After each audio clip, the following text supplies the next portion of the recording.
The moment I had been dreading finally arrived. My husband, who has tormented me endlessly, and his ever-judgmental mother have moved in. I can't even count the number of tears I've shed and the times I've been hurt. Despite it all, I've held on, trying my best to fulfill my role as a wife and homemaker. But my husband never seemed to care about my struggles. He even decided to move his mother into our home without consulting me. "Is your mom all moved in?" I asked. "Of course she is," he replied. "Well, here's the thing.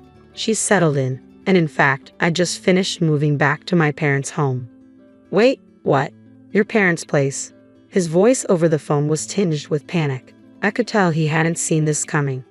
"But don't think it ends here. I owe you for all the pain you've caused me. My name is Eleanor, a 44-year-old homemaker. I met Raymond at a party when I was 20, and we instantly clicked. Just 3 months later, he confessed his feelings, and we started dating. A year later, as I turned 21, he asked, "Will you marry me?" A year after our marriage, I became pregnant, and our first son was born. I thought I would have the fairy tale life I had dreamed of during my school days, but life wasn't that simple. "Hey, is dinner ready yet? Did you make the bed?" That's what Raymond always says when he comes home from work. I sometimes wonder if he thinks of me just as a maid. "I'm sorry, I got a bit tied up. I'll get everything ready now," I said, trying to keep my voice steady. "Seriously, don't you think about how tired I am after work? I deal with so much stress to provide for our family. And remember, I'm a manager. Raymond would always start ranting about his job whenever things didn't go his way, making snide remarks. He wasn't like this when we first got married. People often ask if I'm okay with how he behaves. Of course, I'm not. It's unbearable. But honestly, I do appreciate that he brings in the money. Thanks to Raymond's good salary, we've never had financial troubles. But imagine if I challenged him and he retorted, "You're defying me." "Fine, I'll stop contributing to the house then." I wouldn't know what to do.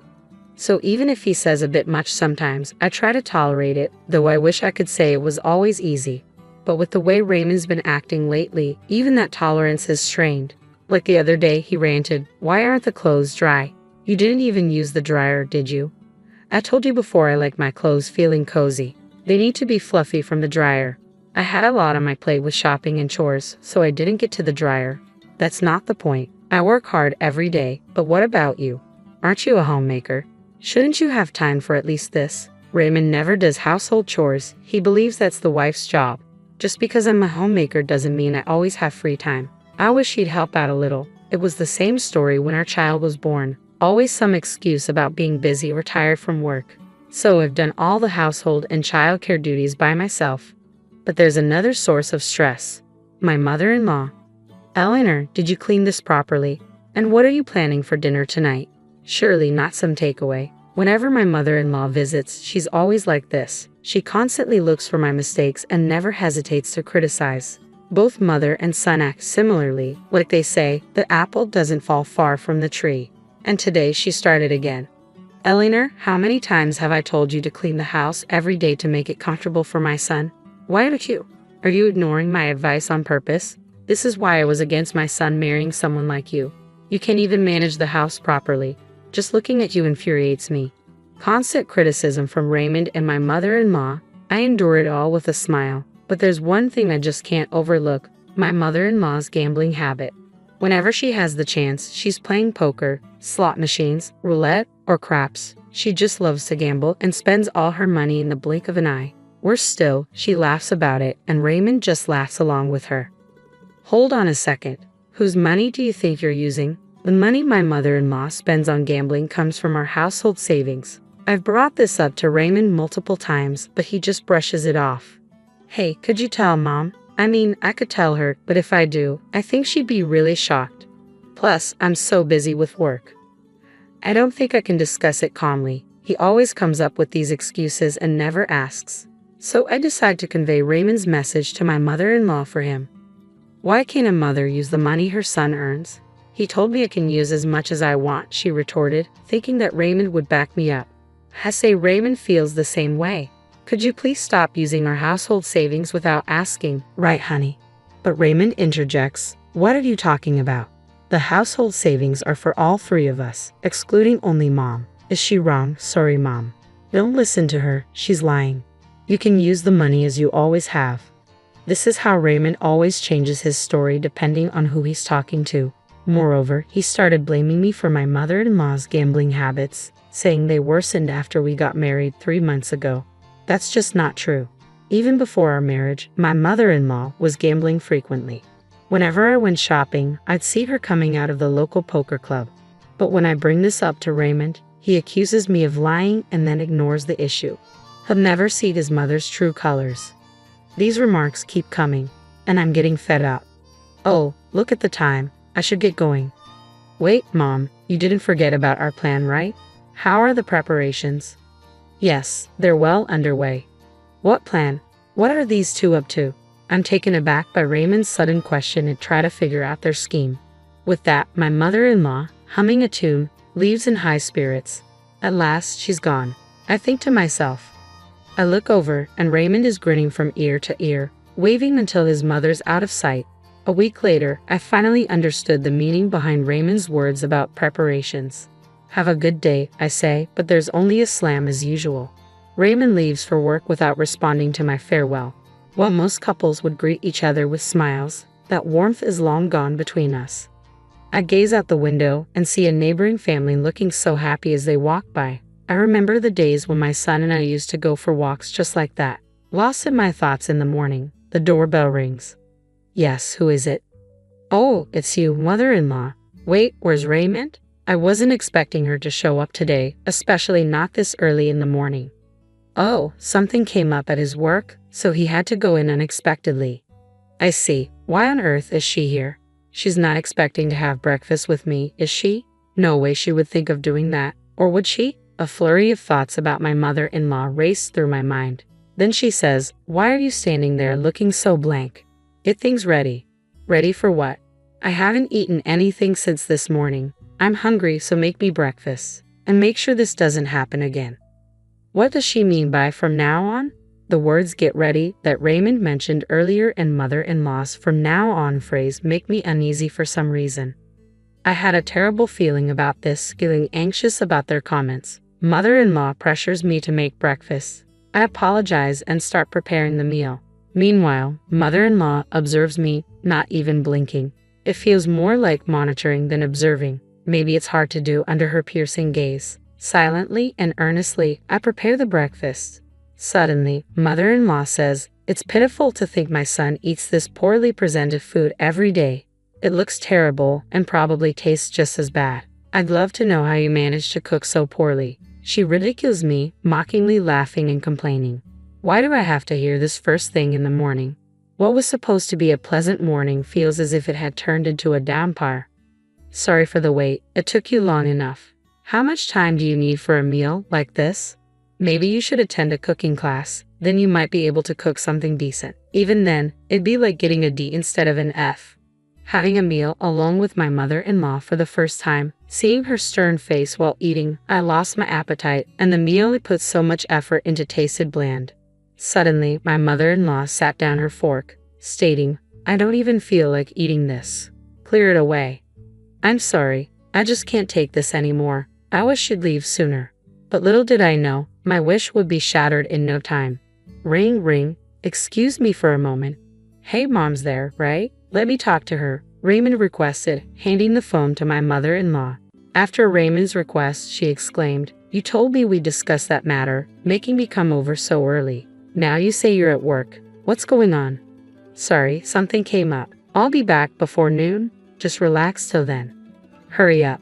Being with her is just stressful. She ended the call with Raymond and returned the phone to me with a slight throw. Trying to ask what Raymond had said, she just glared and told me he'd be back before noon. 3 hours later, Raymond returned home and immediately asked her, "Sorry, Mom, so are you ready?" "Yes, just need to pack my things."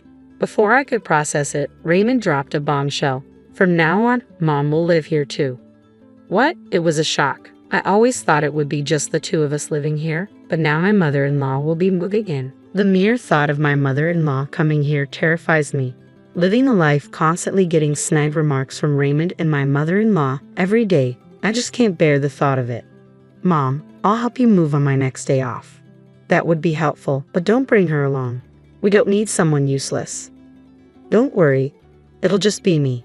The shocking twist left my mind blank. unable to process anything. That evening, Raymond and his mom went out for dinner alone. I pondered our future. How would I coexist with the two of them? Was I just supposed to endure everything, or was there another way? The same thoughts kept replaying, but no answers came. Lost in my despair, tears spilled when suddenly, ring ring, a phone call. Wiping away my tears, I answered, and the voice on the other end was, oh, a call from the most unexpected person. The familiar voice echoed in my ear when I picked up the phone. Mom, it's been a while. Eric, it has indeed. Have you been well? Yeah, I'm good. Granddad and Granny are also doing well. We're all getting along. It was my son, Eric, on the other end. After graduating from college, Eric took a job at a company near our family home. Because his work was close, he had chosen to live with his grandparents away from us. When will you come to visit? It's been years since you last did. The two of them really want to see you. I'm sorry, I've been so busy and just couldn't make it to the family home. Busy with what? Isn't it because of Dad and Grandmother? He hit the nail on the head. The reason I couldn't visit was indeed because of those two. Raymond didn't like the idea of me visiting my parents. As a homemaker, Raymond only sees me as a mere housekeeper. He has this ridiculous notion that I should always be taking care of the home, and his mother shared the same view. She too only saw me as a convenient housekeeper, always expecting me to tend to the house.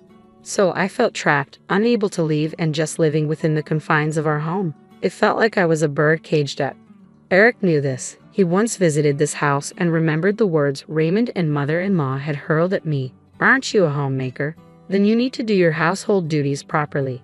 A housekeeper who can't even do chores is useless anywhere.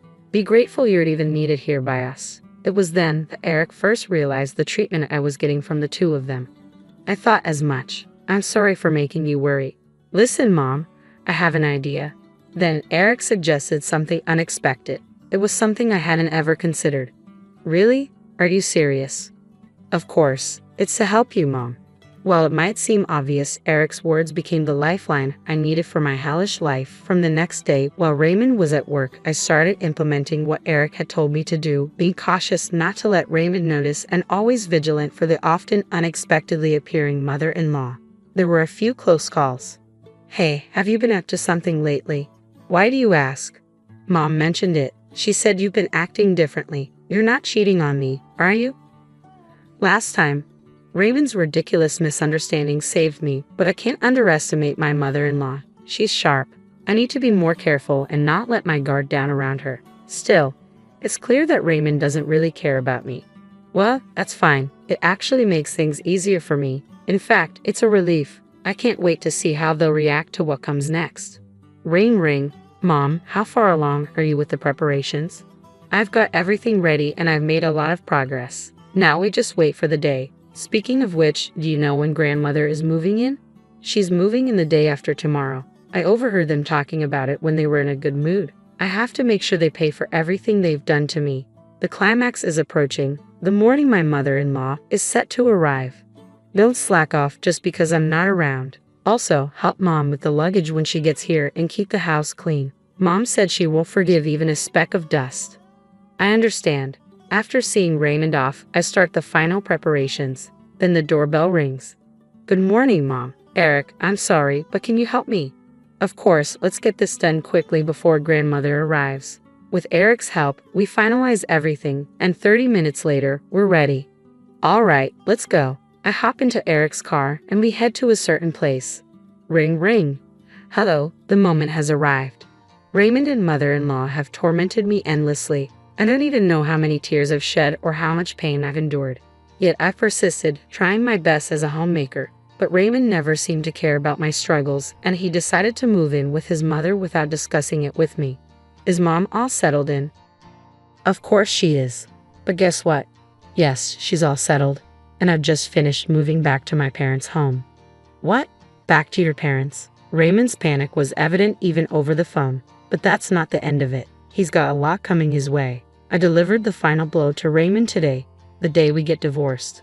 The divorce papers already filled out with your name are on the table when you get home. All you need to do is sign and take them to the courthouse, just to make sure there's no delay. I've arranged for a lawyer to accompany you. The lawyer will also discuss the division of our assets. Raymond, taken aback, blurted out, "Wait, what are you talking about? Divorce? Are you kidding me? No matter what you say, it won't change my mind. Oh, by the way, we don't have a single cent in our savings." "What? That can't be true. I've been contributing every month." "Yes, but your dear mother gambled all that money away. We have nothing left. What I suggest is that you and your mother figure things out. Good luck." Right after ending the call with Raymond, his mother showed up at the house, arms laden with bags, enthusiastically ringing the doorbell. I didn't answer. Infuriated, she yelled, "Hey, open up. How long are you going to keep me waiting out here? Open the damn door, you wretched woman." Screaming and swearing at the front door attracted the attention of a passerby. They suspected her of causing trouble and called the police. In just a few minutes, officers arrived and took her away. About 30 minutes later, a distraught Raymond, unable to focus on his work after hearing the news, rushed home, but I was nowhere to be seen. The only thing waiting for him was the divorce papers on the table.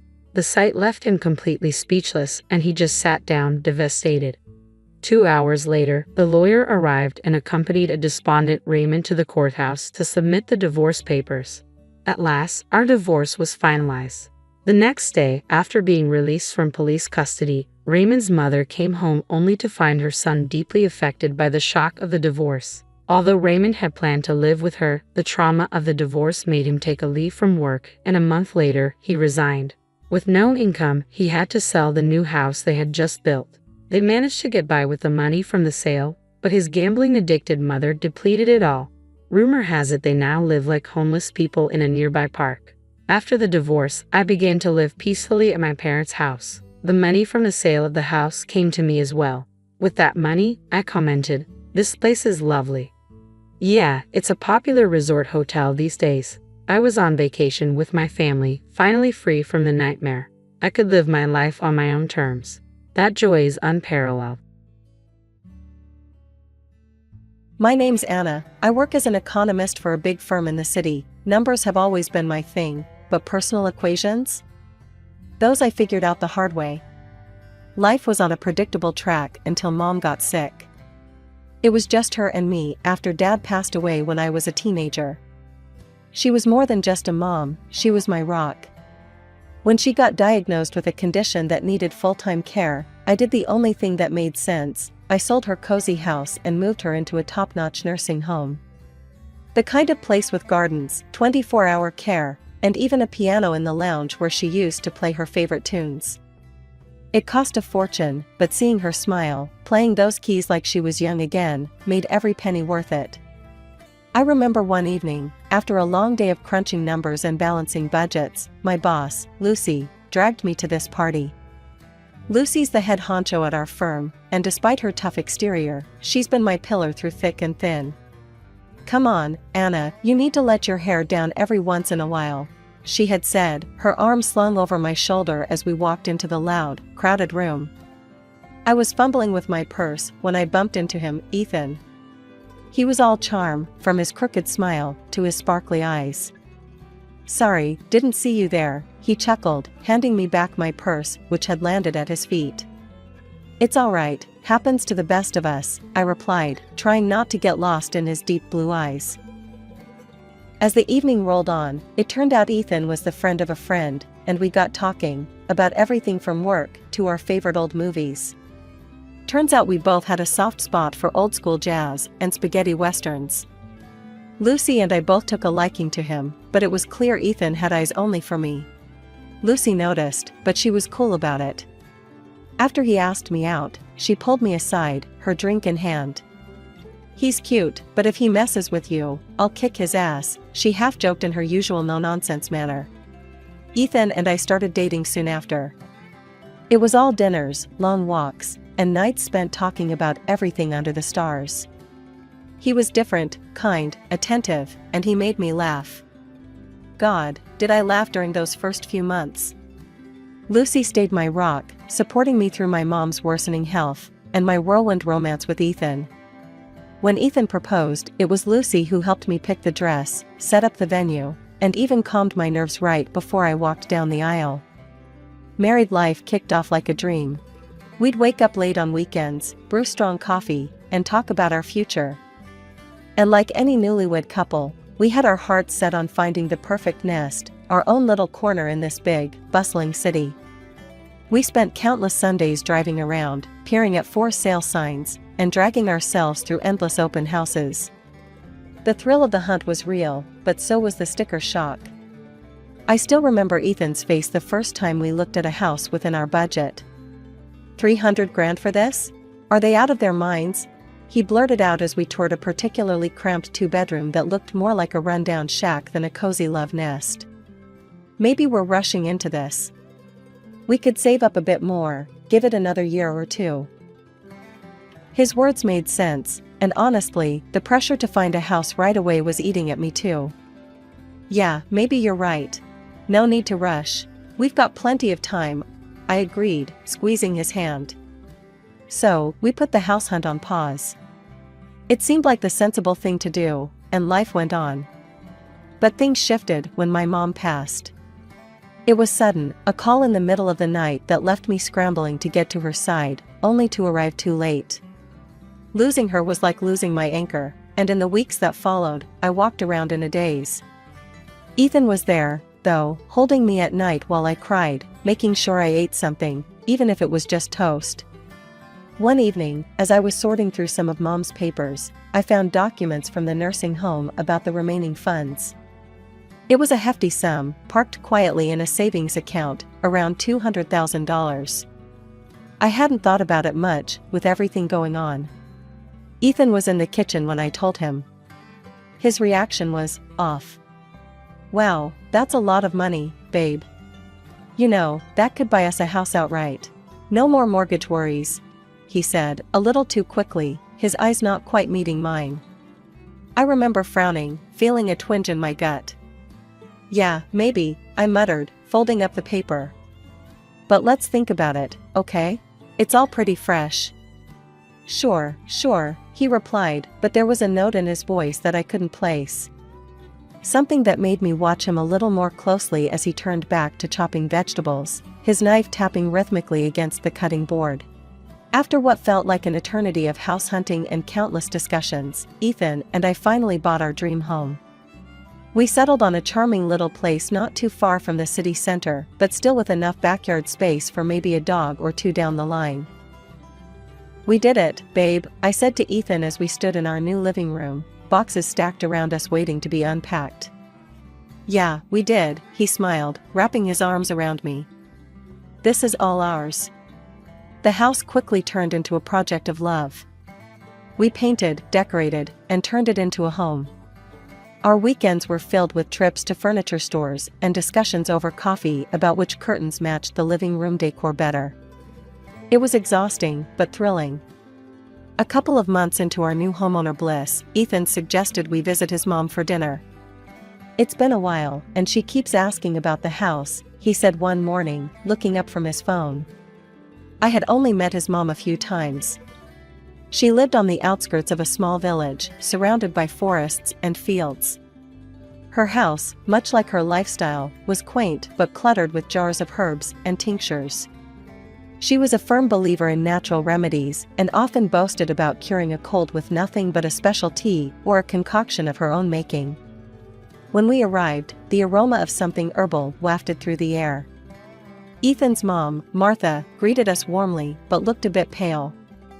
Oh, I've just been feeling under the weather, she explained as she led us into the kitchen where dinner was laid out. Have you seen a doctor? I asked, concerned, as we settled around the table. Martha scoffed, shaking her head vigorously. No, I don't trust those doctors. I've got my own remedies. She gestured towards the countless jars lining the shelves. During dinner, Martha's cough seemed to worsen, and she casually mentioned, You know, Anna, maybe you could stay for a few days, help me out around here with some things? I was caught off guard. Oh, Martha, I wish I could, but work is slammed right now. We just took on a big project, and I can't really take any time off, I explained, trying to keep my tone gentle. Maybe you should do what my mom did? Martha's eyes narrowed a bit. I remember you put your mother in a nursing home, she said abruptly. Maybe that's what you think I need too. I felt a stab of pain at the mention of my mom. It was the best option for her, Martha. She needed professional care that I couldn't provide at home. Martha shook her head, dismissing my explanation. I would never let strangers take care of me. I'll stick to my herbs and tinctures, she declared, gesturing defiantly at her collection. The rest of the dinner passed in uncomfortable silence. Ethan didn't say much, and I felt the tension thickening. As we drove home, I tried to break the ice. Ethan, I didn't mean to upset your mom. It's just... He cut me off, his voice cold. Maybe you could have been a bit more understanding, Anna. She's old school, you know how she is. When Ethan and I walked through the door of our home that night, the silence was deafening.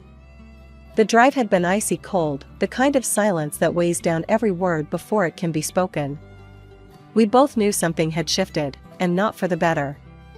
As I hung up my coat, Ethan finally broke the silence. Anna, do you even love me? His voice was a mix of frustration and disbelief. I turned, startled by his question. What? Of course, I do. Why would you even ask that? He paced a bit before stopping in front of me, his eyes searching mine. Because you wouldn't stay to help my mom. If you loved me, you'd care about my family too. I was taken aback. Ethan, I do care. I've always supported your relationship with your mom. But I can't just drop everything, Anne. And what? Lie there? He snapped. That's exactly what I'm talking about. You're not willing to make sacrifices. His words hung in the air, and I could feel the tension spike. Then, he added something that rocked me to my core. Maybe I was wrong about us. If you can't support me with this, maybe we shouldn't be together. I was speechless, my mind racing. This was not the man I married. The man I loved was understanding, compassionate. Not the stranger making ultimatums. With nowhere else to turn, I called Lucy. Her phone rang a couple of times before she picked up. Hey, Anna, everything okay? I poured out everything, from the dinner with Martha to Ethan's harsh words and the looming threat of divorce. Lucy listened quietly, only interjecting to clarify a point or two. After I finished, she was silent for a moment. Then, that's rough, Anna. But you know what? You did what you could. You can't just upend your life because Ethan or his mom expects you to. And threatening divorce? That's manipulative, Anna. You see that, right? Talk to him when things have cooled off. The next few weeks were tough. Ethan became more withdrawn, barely helping around the house, always buried in his phone or out for long walks alone. Whenever his mom called, he'd put her on speakerphone, ensuring I heard every complaint about her health and how she was sure she'd die without our help. Each call ended with a significant look in my direction, a silent accusation. Anna, please, think about it. I'm not getting any better. Martha would plead, her voice loud and clear from the speaker. Ethan would glance over at me, his eyes hard. You hear that, Anna? She needs us. But I couldn't bring myself to give in, not like this, not with guilt as the driving force. I knew I had to stand my ground, but with each passing day, the gap between Ethan and me widened, filled with unsaid words and unresolved tensions. 2 weeks later, Lucy and I were at our favorite cafe, a little spot we'd often escape to during work breaks. The noise of the city faded as we sipped our coffee and delved into our worlds, hers, the office, mine, increasingly tangled and dark. So, what's up? Lucy asked, her eyebrows knitting together as she noticed my distracted look. I stirred my coffee, the sugar dissolving like the last bits of my patience. It's Ethan, and his mom. Things are getting weird, Lucy. More than just the usual family drama. Lucy leaned in, her interest piqued. Weird how? What's he doing? He's pushing really hard for me to move in with his mom, like, obsessively. And he's been weirdly secretive. Something's off, I said, feeling the weight of my words. Lucy's face hardened. You think he's up to something? Anna, you might want to check this out properly. Maybe hire a private detective? See what he's really up to. 2 days later, I met with a detective, a gruff man with sharp eyes, named Mike. I explained everything, how Ethan's behavior had shifted, his sudden insistence on his mother's house. Mike listened, jotting down notes. "We'll see what we can dig up. It does sound like he's hiding something. Give me a couple of weeks." Those weeks were long. Each day, Ethan's coldness turned our home into a silent battleground. His calls with his mom were now daily serenades of guilt and manipulation, always on speaker. Then, the call I was waiting for came. "Anna, we need to talk." Mike's voice was grave, even over the phone. We met at the same cafe where I had confided in Lucy. Mike laid his findings out like a deck of cards, each one worse than the last. "Your husband's in deep trouble at work. He's on the verge of being fired because of some shady deals. And there's more, he's racked up a heap of debt, all under your radar." Mike started, his eyes never leaving mine. My heart sank. "Debts? How much are we talking about?"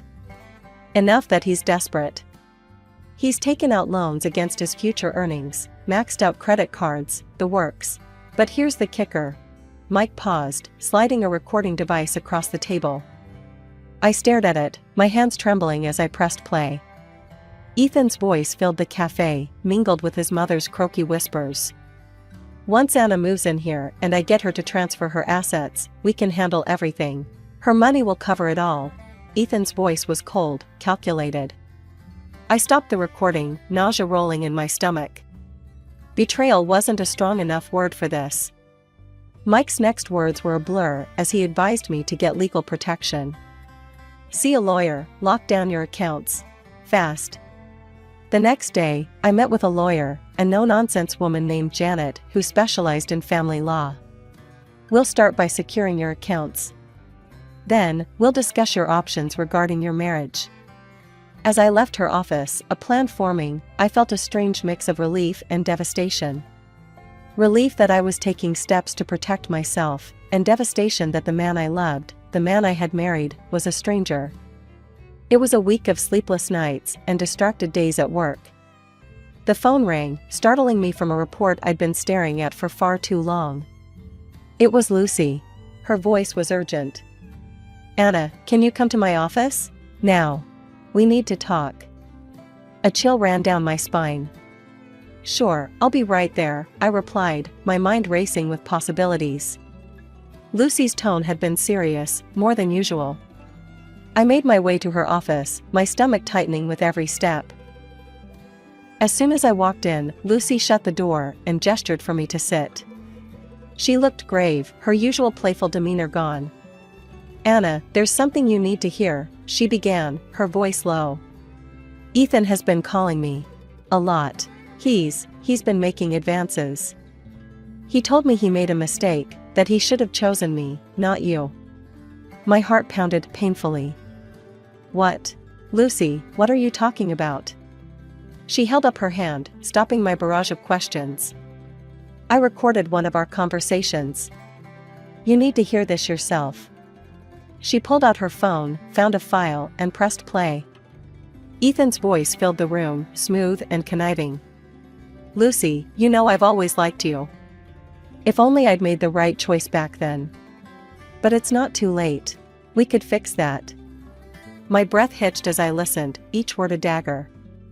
But worse was yet to come. "I need a favor," Ethan continued on the recording. "Could you find a reason to let Anna go? Fire her. Once she's out of work, I can convince her to move in with my mom. Manage her finances, you know? Then there's nothing stopping us. Just think about it. Just us, together." I sat there, numb, as the recording ended. Lucy's face was a mask of fury and disgust. I played along, "Anna." To see how far he'd go. He actually thought I was on his side, she explained, her voice thick with anger.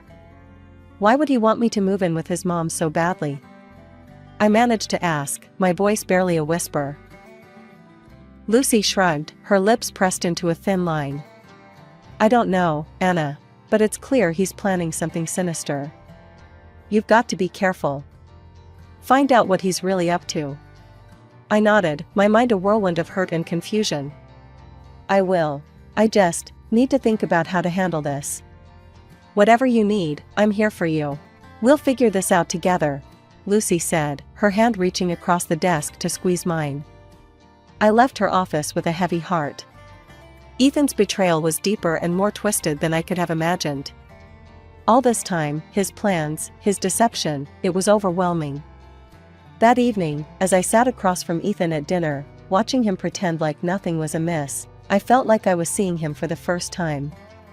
After dinner, I retreated to our bedroom under the guise of needing an early night.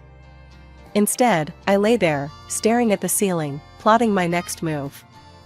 My thoughts kept circling back to one thing: why was it so important for Ethan to get me to his mother's house? What was the ultimate gain? Driving to Martha's house felt different this time. As we pulled up, she greeted us at the door, leaning heavily on her walking stick. Her pale face broke into a strained smile. "Oh, Ethan, Anna, it's so good to see you both. I really could use some help around here. I barely manage to get around these days." Ethan shot me a look, his eyes pleading for me to say something supportive. I nodded slightly, swallowing my apprehension. "I'm sorry to hear that, Martha. It must be tough." As we settled into the uncomfortable familiarity of the living room, with its shelves of dusty books and jars of herbs, Martha's complaints grew more frequent. She lamented her inability to even venture into her beloved garden. "Maybe a short walk might help? If you're up for it, I could help you to the garden," I suggested, watching her closely. "Oh, that would be lovely, dear," Martha beamed. "I just need to grab a sweater from the car. It's a bit chilly today," I said, excusing myself. Once outside, I quickly pulled out my phone, activated the dictaphone app, and slipped it into my pocket. My hands shook as I headed back, knowing that whatever was about to unfold would change everything. I helped Martha to her feet, and we slowly made our way to the garden. "I'll be right back, just going to the bathroom," I murmured to Ethan, detouring back inside. Instead of heading to the bathroom, I tucked myself away in a small alcove near the living room, out of sight but within earshot. Their voices were low but clear, and what I heard froze my blood. "Everything's almost ready, Mom. Just a bit longer and I'll bring Anna here for a visit," Ethan said, his tone disturbingly casual. Martha's response was a chilling giggle. "I prepared everything, dear. Those special herbs I told you about? They'll do the trick. No one will suspect a thing once she starts drinking them." Ethan laughed, a sound that twisted my stomach. "And then it's just us. We can finally use her money to clear my debts and more." Martha's voice was greedy as she replied, "Yes, yes, and you'll inherit everything after she's gone. Just make sure she stays here long enough." I waited, my heart pounding, until their voices faded, discussing mundane plans about the garden. Stepping quietly from my hiding spot, I rejoined them outside as if nothing had happened. "Shall we go back inside? It looks like it might rain," I said, my voice steady despite the turmoil inside. The ride home was a silent nightmare. As soon as we reached home, I mumbled an excuse about feeling unwell and needing to rest. Alone in the safety of our bedroom, I replayed the recording, each word confirming the horrifying truth. The next evening, I walked through the door of our house, my emotions a whirlwind of staged anger and hidden fear. Ethan was in the living room, idly flipping through a magazine.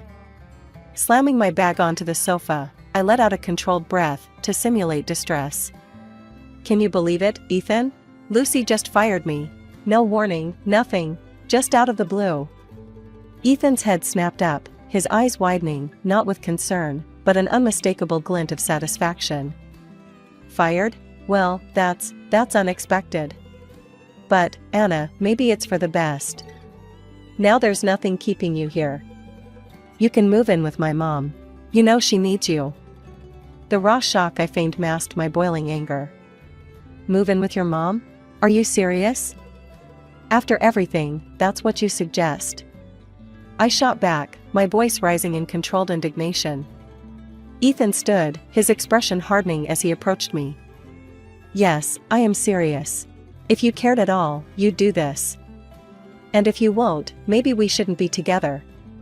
Maybe a divorce will make you change your mind." His words were the cue I needed.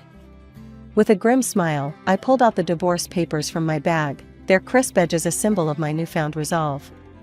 "Funny you should mention that," I said, handing them to him. "I've been thinking the same thing." Ethan's face went white, but the next second, he came towards me with a menacing grimace on his face. Just then, the door swung open. Lucy and Janet, my lawyer, stepped in, their timing perfect. Ethan recoiled as if struck, the realization dawning on him that his game was up. Janet stepped forward, her presence commanding. "Ethan, you can make this easy. Sign the papers, give up claims on the house and your joint savings, walk away, and we won't press charges for what you and your mother planned. We have recordings as evidence." Ethan looked like a cornered rat, his eyes darting from my face to Lucy's and then back to the lawyer. "Recordings?" he stammered, his voice barely a croak. "What recordings?" "The recordings of your conversations with your mother, Martha Miller," the lawyer clarified, her voice devoid of emotion. "Conversations that clearly outline your plan to poison Mrs. Anna Miller and inherit her assets." A strangled gasp escaped Ethan's lips. His defiance crumbled, the bluster draining from him as he looked between the three of us. With a shaky hand, he signed the papers, his future, our shared past, disintegrating with each stroke of the pen. "Good choice," Janet said, her voice cool as she collected the documents. "You'll find it's much easier this way." Lucy approached me, her hand on my shoulder. "You okay?" "Yeah, I think I will be," I replied, watching as Ethan's figure shrank, his plans and plots reduced to nothing more than memories and warnings. In the weeks that followed, Ethan's world unraveled further. Fired from his job due to the shady dealings, burdened by debts, he was forced to sell his mother's house just to stay afloat. They ended up in a rented apartment, a stark contrast to the life he had plotted to steal from me. As for me, I remained in the house that was once ours, now solely mine. Lucy and I, our friendship solidified by the ordeal, often sat in my garden, talking about everything and nothing. Life had thrown me into the depths, but I had emerged, not just surviving, but thriving. I'm Sarah, just a regular woman who's seen her share of life's ups and downs. For 24 long years, I've been the backbone of a family that didn't always see or appreciate my worth. My husband, Richard, has a bit of fame as a TV presenter on a channel that's barely hanging on to its viewers. Then there's my daughter, Emily, who at 18 thinks she's got the world figured out, and my son, Mark, who moved out to start his own life at 23. After spending the best years of my life making sure everyone else was taken care of, I decided it was high time to dust off my old dreams. I used to be pretty good with dogs, even trained as a handler once. So, I got a job at the pet shelter down the road. You'd think I'd announced I was running off to join the circus, the way Richard reacted. "Working at a shelter, Sarah? Really? Have you lost your mind?" Richard scoffed as he flipped through the channels, not even looking at me. "It's just part-time, and I like it. It makes me happy," I replied, trying to keep my voice steady against his disdain. "Happy? We're not teenagers, Sarah. Grow up. You spending time with those strays is embarrassing. What will people say?" His words were sharp, cutting deeper than he probably knew. I wanted to argue, to scream that I had every right to do something for myself, but I bit my tongue. Fighting with Richard was like talking to a brick wall, only less rewarding. Emily was no better. She walked in, her phone glued to her hand as always, and rolled her eyes when she saw us. "Mom, are you still on about that shelter thing? Why can't you do something cool, like start a fashion blog or something?" "Because dogs are what I love, Em. I thought you'd be happy for me," I said, feeling the sting of her words. It hurt that my own daughter found my passion so unworthy. "Dogs? Really, Mom? That's just sad. You need to get with the times," she scoffed, her words dripping with teenage condescension as she flopped down on the couch. I sighed, looking over at Richard for some sort of support, but he was too busy grooming his image in front of the mirror, fussing over a spot on his tie. "Richard, do you hear how she talks to me?" He barely glanced my way, adjusting his tie. "Well, if you acted more like someone her age could respect, maybe she wouldn't talk to you like that." That stung. It really did. The dismissal from both of them was a cold reminder of what my life had become. Ignored and underestimated. But no more. This job at the shelter, it was mine. It was something I loved, something that brought me back to life after years of being whatever they needed. I went to bed that night with a plan. I wasn't going to let them tear me down anymore. I was good with animals, and the shelter needed me. Maybe, just maybe, this was my chance to find myself again after all these years of being lost in the shadows of my family. Richard always had a thing about appearances, his clothes pristine, his hair just so, every aspect of his public persona polished to a sheen. I'd spent the better part of our marriage ensuring his suits were lint-free, the creases sharp enough to cut glass. "Image is everything in my line of work, Sarah. You know that," he'd remind me constantly, as if I could forget. Lately, though, something in me had started to slip.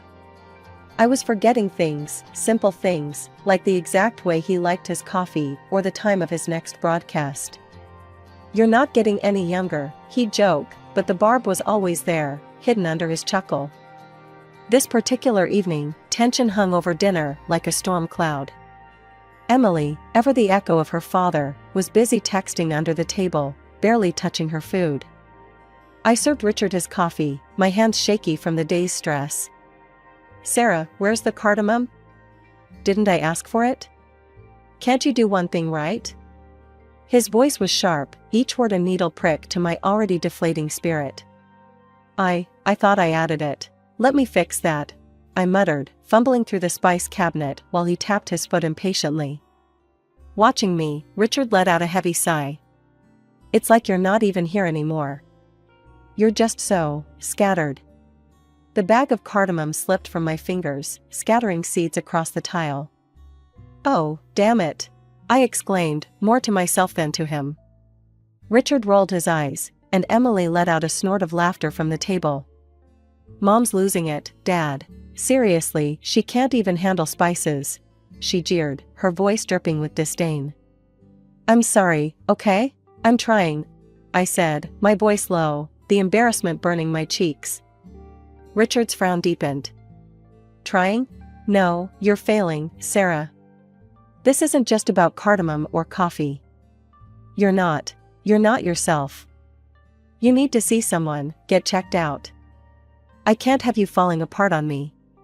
His words stung, the implication clear. I was a problem that needed fixing. Emily's laughter echoed in my ears, a cruel soundtrack to my crumbling self-esteem. I started cleaning up, the seeds a tiny mess among bigger issues.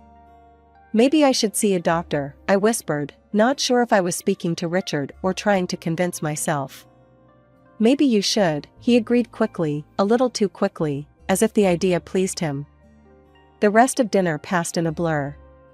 I was there, but not really. Plates clinked, forks scraped, and my mind whirled with fears of dementia and doctors. After dinner, I washed dishes, the warm water running over my hands while my thoughts spiraled dark and deep. Richard and Emily retreated to his office upstairs, their voices a murmur through the ceiling. Alone with the suds and my spiraling thoughts, I couldn't shake the feeling of being fundamentally inadequate. Was I really losing my mind? The thought terrified me. Saturday had a way of sneaking up on you, all lazy sunshine and the promise of a little peace. I was cleaning up the kitchen, wiping down counters and humming some tuneless song when it hit me. I'd forgotten Richard's coffee cup in his office upstairs. My hands were still a bit damp as I reached the top of the stairs, my mind on autopilot, planning what to do next after retrieving the dishes. But as I neared his office door, voices trickled out, seeping under the crack like unwelcome water. I paused, recognizing Richard's voice, then Emily's lighter, laughing tone followed. Curiosity pricked me, urging me closer. "Do you think your mother suspects anything at all?" Richard's voice, usually so commanding on screen, sounded almost giddy. Emily laughed, that high, tinkling sound that grated on my nerves. "Mom? She's too busy scrubbing floors and feeding those mangy dogs. She doesn't see past the end of her nose." Richard's voice dropped to a whisper, but his words were clear as crystal. "Once I bring Miranda here, things will change. We'll be better off. You like Miranda, don't you?" "Oh, Dad, I love her. She's amazing, smart, beautiful, everything Mom's not. She actually has a career, makes money. It'll be so cool to have her around." "Exactly, my thoughts too.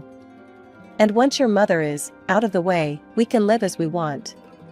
Miranda is eager to move in, start fresh with us." My heart pounded, the room spun, a carousel of betrayal and shock. I leaned against the wall, my legs weak, my breath shallow.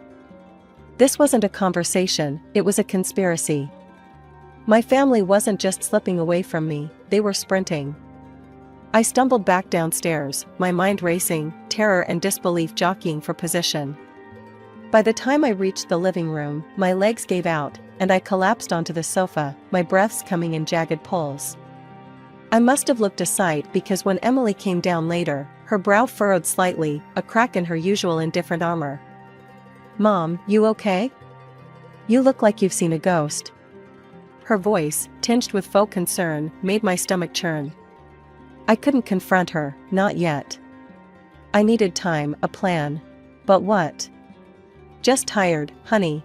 Very tired," I managed, my voice a hollow echo of normalcy. "Okay, well, if you need something, I guess let me know." She shrugged, her detachment reassembling itself like armor as she turned away, leaving me adrift in the sea of my turmoil. Sunlight was already sneaking through the curtains when I woke up, my mind a tangled mess of dreams and nightmares, all mixing together until I couldn't tell one from the other. For a fleeting moment, I hoped that what I'd overheard last night was just another bad dream.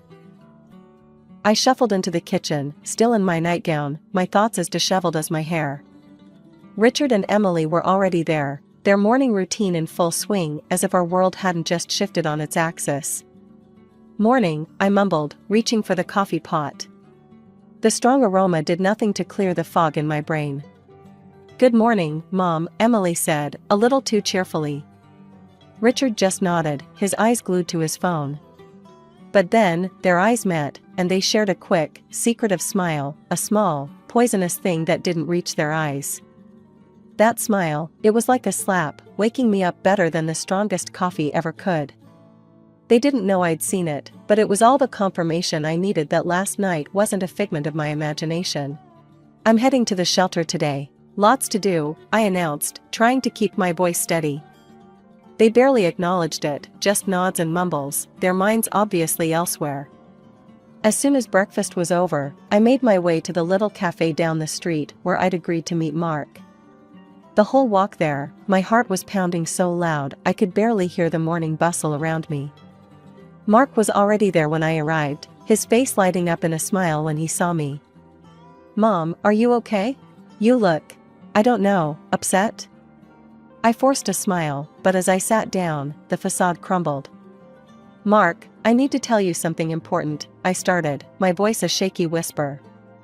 I told him everything, about the overheard conversation, the plans, the chilling disregard they had for me.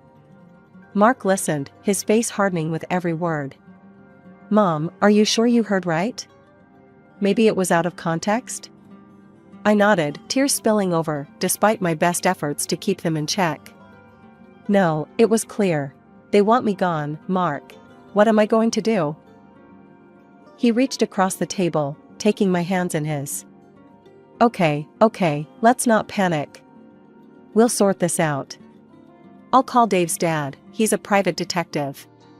He can help us get to the bottom of this." True to his word, Mark pulled out his phone and dialed right there, explaining the situation in low, urgent tones.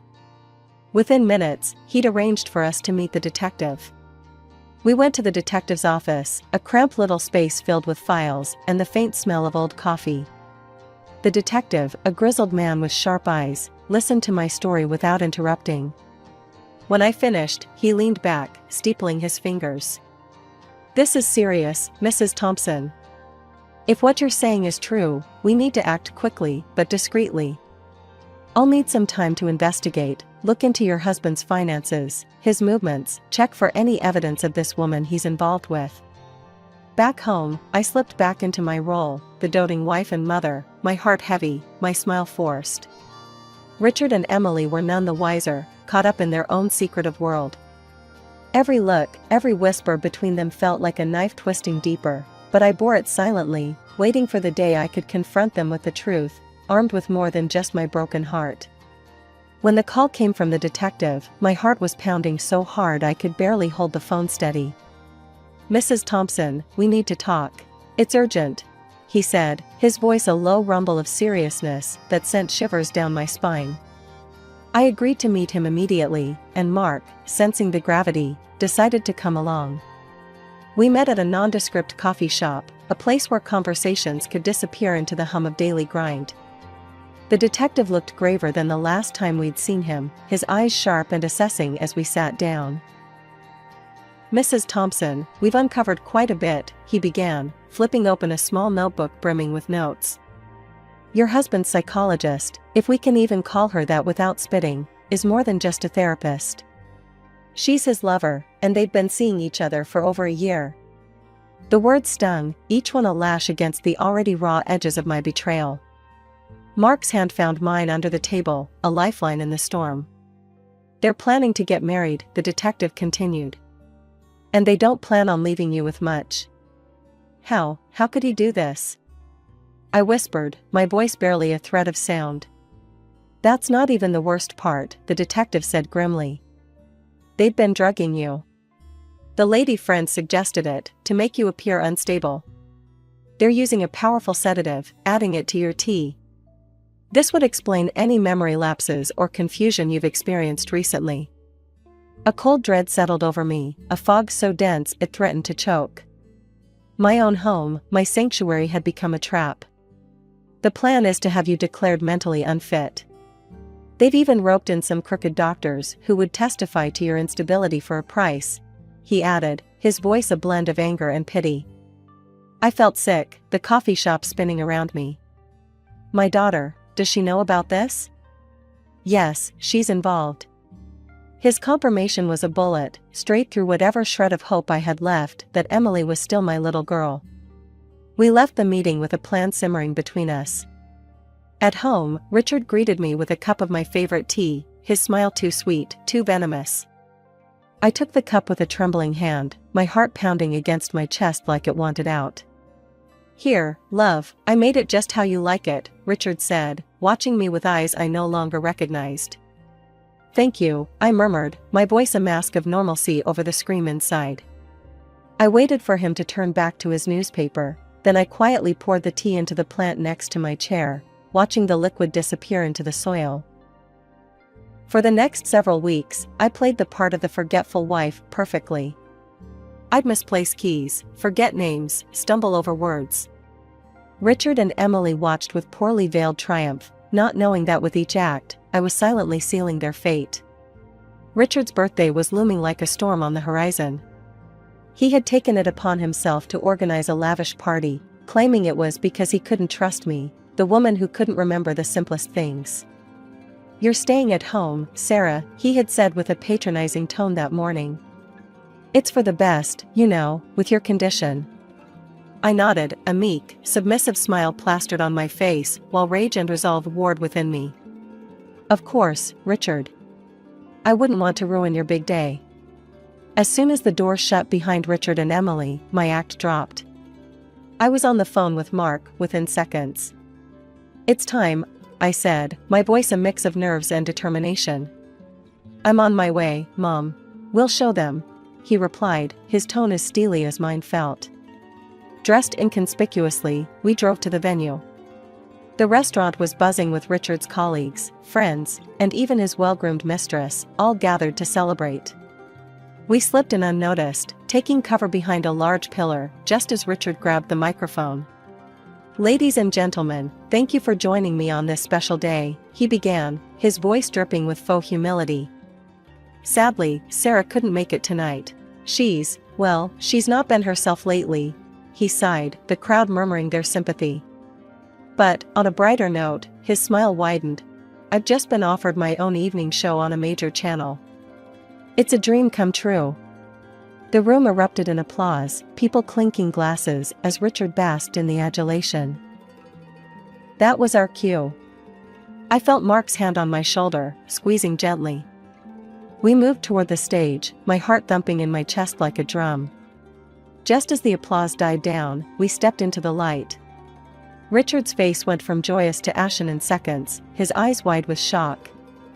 Mark didn't hesitate, he strode up and smoothly took the microphone from Richard's hand. "If I could have your attention, please," he announced. The room fell silent, all eyes on us. "I have a special gift for my father and his beloved," Mark continued, his voice calm but loud. A projector whirred to life behind us, and images flooded the screen, photos of Richard and his mistress, their intimacy undeniable. Whispers crescendoed into gasps as video clips rolled, their cozy dinners, their sneaky exits from her apartment.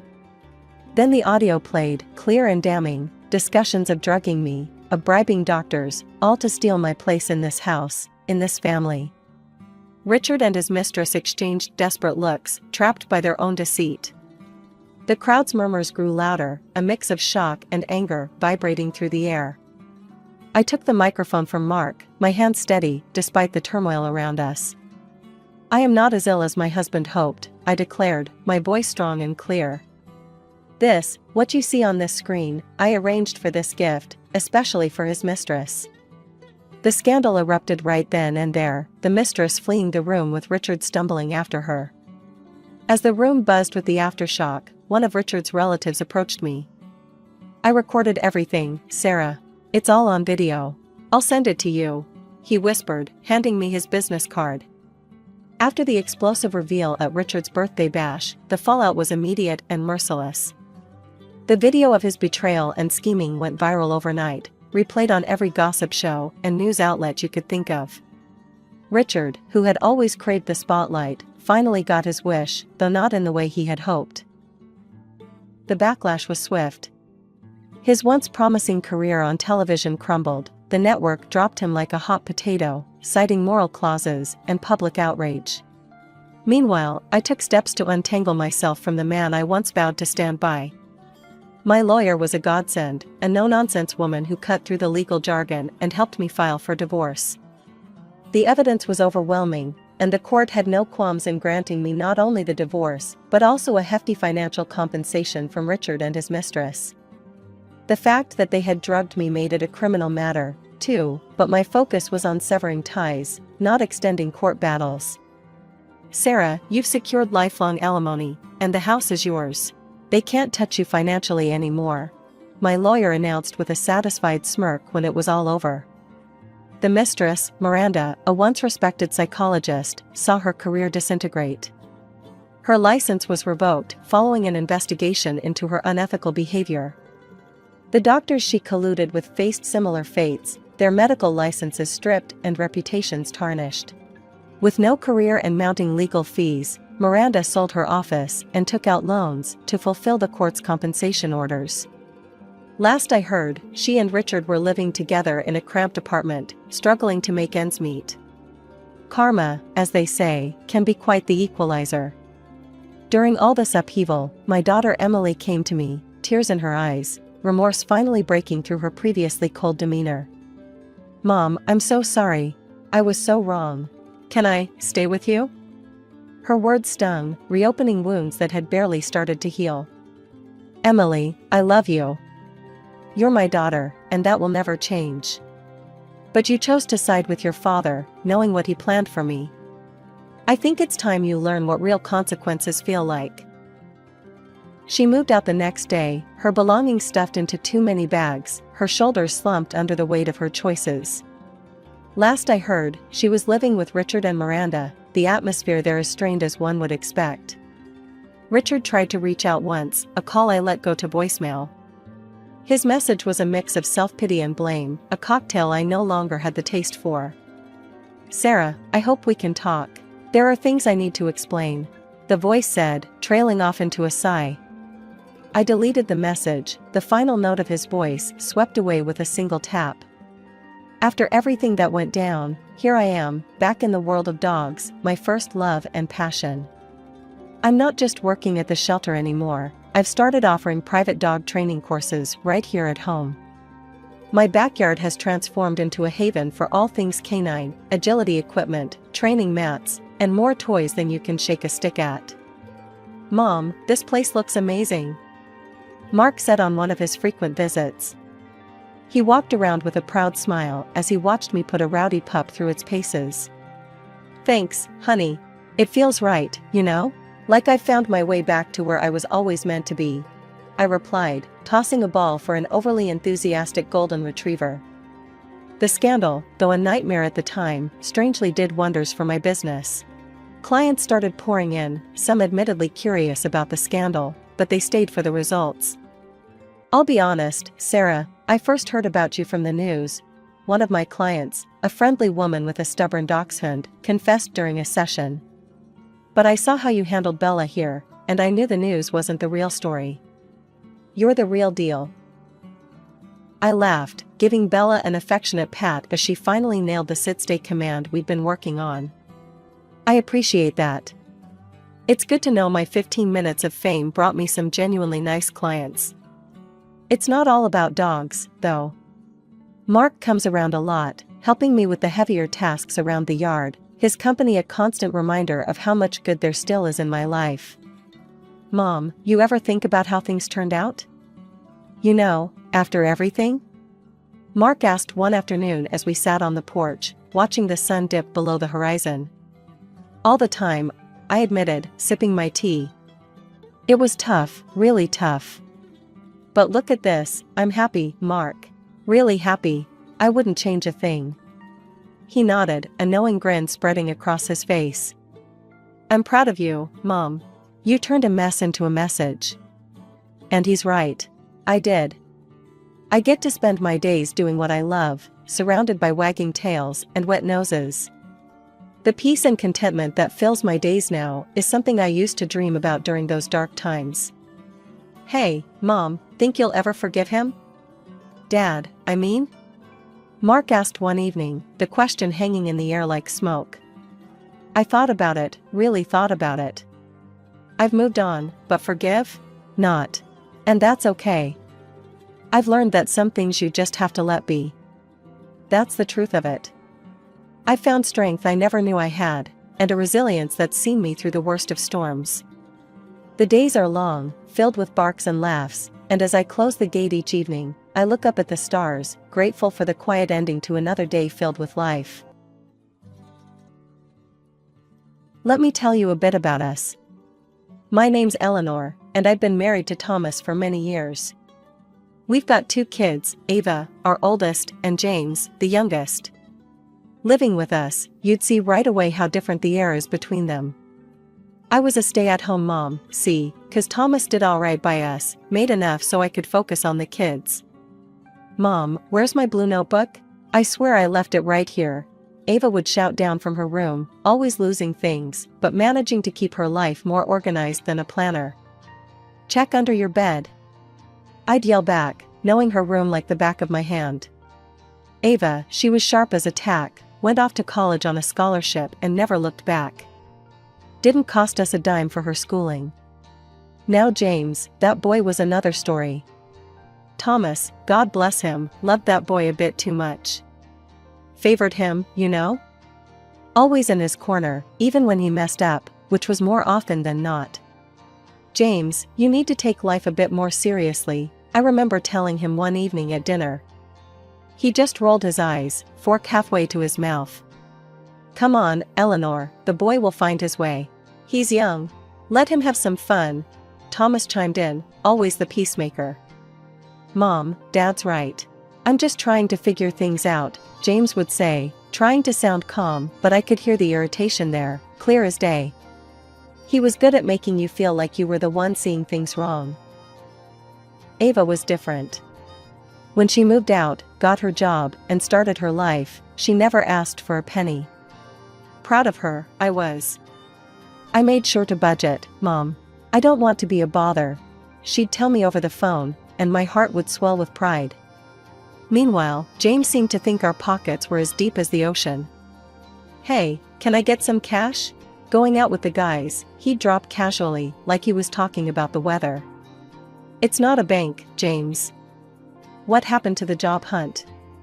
I'd press, trying not to let the frustration bleed through. "Jobs suck, Mom. I'm still looking for the right fit," he'd grumble, always with an excuse. Thomas and I would go back and forth about it. "He's just lost, Eleanor. He'll settle down," he'd assure me, but the worry lines etched deeper with each passing day. I'd sit there, coffee in hand, morning light streaming through the window, wondering where we went wrong. Was it too much love? Not enough tough love? James had set his sights on a prestigious college right out of high school, a place in a neighboring city known for its academic rigor. The fact that the college was expensive seemed to bother him less than it should. Thomas and I were roped into paying not just for his tuition, but also for a rented apartment where he could stay while attending classes. It was a big financial strain, but Thomas believed it was all worth it for our son's future. "My studies are going great," James would assure us over the phone, his voice always upbeat. "You guys don't need to worry about a thing," he'd add, and Thomas would nod, satisfied, passing on the latest cheerful update. But as months turned into a year and then another, the details were sparse. We got snippets of his life, a mention of a test here, a group project there, but never anything concrete. No grades, no reports, nothing that actually showed how he was doing. It started off like any other Tuesday. I was busy with the laundry, thinking about what to make for dinner, when something nagged at me, a mother's intuition, you might call it. James had been at the university for 2 years now, but we hardly got any updates. No report cards, no calls from professors, nothing. Just monthly calls asking for money. "Thomas, don't you think it's odd? We never see any grades from James," I mentioned one evening while we were cleaning up after dinner. Thomas, always the optimist, just shrugged it off. "He's probably just busy, Ellie. You know how college can be." The next morning, I drove down to the university. It was a nice place, all ivy-covered buildings, and young folks looking like they had their whole lives sorted out. I headed straight for the dean's office, to get the lowdown on how James was doing. "Hi, I'm Eleanor, James Carter's mother. I'd like to hear about how he's doing," I said to the lady at the front desk. She typed something into her computer, frowned, and then typed some more. "I'm sorry, Mrs. Carter, but it appears there's been a mistake. According to our records, James hasn't been enrolled here for the past 7 months." I felt like the floor dropped away from beneath me. "What do you mean? Can you check again, please?" She showed me the screen, and there it was in plain black and white. James had dropped out. Just like that. My heart was pounding as I thanked her and walked out, my mind racing all the way to James's apartment. When I got there, the place was a mess. Looked like the aftermath of a tornado. Beer cans, pizza boxes, clothes all over the place. And there, on the couch, was James, sleeping like a baby in the middle of the day. "James!" I shouted, louder than I intended. He jolted awake, all bleary-eyed and confused. "Mom? What are you doing here?" he mumbled, sitting up and rubbing his eyes. "I went to your college today. They told me you dropped out. Why didn't you tell us, James?" He looked away, then back at me. "I was gonna, I swear. Just, things got out of hand, and..." "Out of hand? James, we've been sending you money every month. Your father works hard for that money. And here you are, throwing parties and lying to us?" He tried to say something, then stopped. His eyes couldn't meet mine. "I'm sorry, Mom. I messed up." I left his apartment with my heart heavy and my mind in turmoil. That night, I told Thomas everything. He was upset, more than I'd seen him in years, but he didn't want to give up on James. "We'll get him back on track," he said, always believing there was a way to fix things. 5 long years rolled by just like that, filled with the same old song and dance. Ava, my daughter, she's the type to grab life by the horns. Worked her fingers to the bone, climbed that career ladder fast and never looked back. Saved every penny she could with her fiancé, Mike, and when it came time for them to tie the knot, they did it all on their own. It was a beautiful, modest ceremony, just like Ava. No fuss, all class. Then there's James. Still out there, floating like a leaf in the wind, looking for himself, as Thomas likes to say. He hopped from one job to another, all thanks to Thomas's buddies giving him chances he never quite caught hold of. After Ava's wedding, which James attended with a bored look plastered across his face most of the time, he dropped a bombshell on us. He was getting married too, and oh, you should have seen the girl he brought home. Lisa, her name was, and she was as sharp as a marble. Selfish? Sure. But James was smitten, or so he claimed. I wasn't too keen on her, to be honest. James, are you sure about this one? I asked him one evening while we were cleaning up after dinner. Mom, Lisa's great, you just gotta get to know her better, he shot back, all defensive like I was attacking him. And just like that, they planned a wedding that could have been mistaken for a royal affair. Of course, they expected Thomas to foot the bill, which he did without even batting an eye. Thomas, can we talk? I cornered him one evening after the plans were underway. What's on your mind, Ellie? He asked, though I could tell he already knew. It's this wedding, Thomas. And everything else we keep paying for James. When is enough, enough? I was nearly at my wit's end. He's our son, Ellie. We can't just cut him off, Thomas sighed, running his hands through his hair. I know he's our son, but look at Ava. She never asked for a dime. Worked for everything she has. Doesn't that tell you something? I could feel my voice rising, frustration boiling over. Eleanor, we've been over this. James is different. He needs more help, he said, his tone final, leaving no room for arguments. And so, the wedding happened. It was as grand as they come, leaving Thomas and me with a lighter wallet and me with a heavier heart.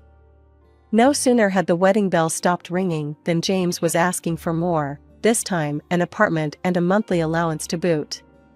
Can you believe that? After all we've done already? I vented to Thomas one night. He's trying to start a new life with Lisa. They need our support. Thomas tried to justify, always the peacemaker. Support, Thomas? It's like we're funding a never-ending party for him, I snapped, unable to hold back my dismay. Despite my protests, Thomas went ahead and bought them an apartment. The monthly check started flowing soon after. Every time I signed one of those checks, a part of me wilted. I loved my son, God knows I do, but this was getting to be too much. Ava managed. Why can't he? I muttered under my breath every time I sealed an envelope. Life trudged on like this, me simmering with every check, every call for more money. Thomas and I had more than a few rounds about it. He'll settle down, Ellie, just you wait and see, he'd always say. But me? I wasn't too sure anymore. Something had to give, and I was beginning to worry it might be us. The day Thomas died was the day part of me died too. He was gone, just like that, a heart attack right in the middle of his workday. Nobody saw it coming. It hit me like a freight train, one minute he was there, the next, just a memory. I was shattered, barely holding the pieces together. Ava was my rock through it all. She took charge the way she always does, organizing the funeral, handling the calls, managing everything so I could just breathe. Or at least try to. I couldn't have gotten through those days without her. James? Well, he was another story. Showed up to his father's funeral looking like he'd rather be anywhere else. Stood there with a face like he was waiting for a bus, not a tear in sight. And Lisa was right there beside him in a black dress that was anything but appropriate, eyes glued to her phone like it was just another day. The funeral was a blur, but I remember the weight of their stares, the whispers. It wasn't right. When everyone had left, the air thick with condolences and the scent of lilies, that's when James decided to stir up more trouble. Mom, we need to talk about Dad's property. I'm the heir. He always said so, James declared, his voice too loud for the somber mood of the house. I felt a rush of anger so fierce it nearly choked me. James, this is neither the time nor the place, I snapped, my voice cracking under the strain. Lisa piped up then, her tone sharp. Well, it's not just about the money. We're thinking about moving in here. Take charge, you know? Before I knew it, she was walking around the living room, touching this, moving that, as if she owned the place already. Some of these old things will have to go, of course. I stood there, stunned, watching her parade around my home. Over my dead body, you will. This is my house. I finally burst out. Lisa laughed, a nasty, grating sound. Well, that's only temporary, isn't it? The room spun a little at her words. Ava stepped in then, her voice calm but firm. Let's all take a step back. We can sit down in a few days and discuss everything like adults. But James wouldn't have it. No, we need to sort this now. Dad would have wanted me to have it sorted quickly. Ava looked at me, her eyes full of worry, and I knew she was in this fight with me. But standing there, in the echo of my husband's last footsteps through our home, my energy was fading fast. Fine. We'll talk about it now if we must, I said, the room going quiet. I've decided I'm moving into a nursing home. Thomas and I had it picked out long ago. James whipped out his phone and pulled up the website of the nursing home. After scrolling for a bit, he looked up, shaking his head. This place is a money pit, Mom. You're not wasting your savings living there. You'll live with us in this house. His wife made a face like she'd just bitten into a lemon, but then smoothed it over with a phony smile.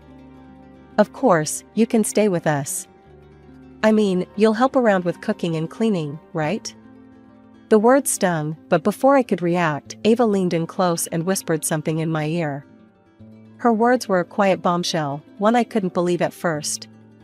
But she was serious, her eyes telling me to just trust her. Taking a deep breath, I straightened up and addressed them all. Actually, I won't be needing any inheritance. Ava and I have made our plans. I'll stay with her for now. Ava nodded, adding firmly, and I don't want any part of the inheritance either. We'll go to the notary tomorrow to make it official.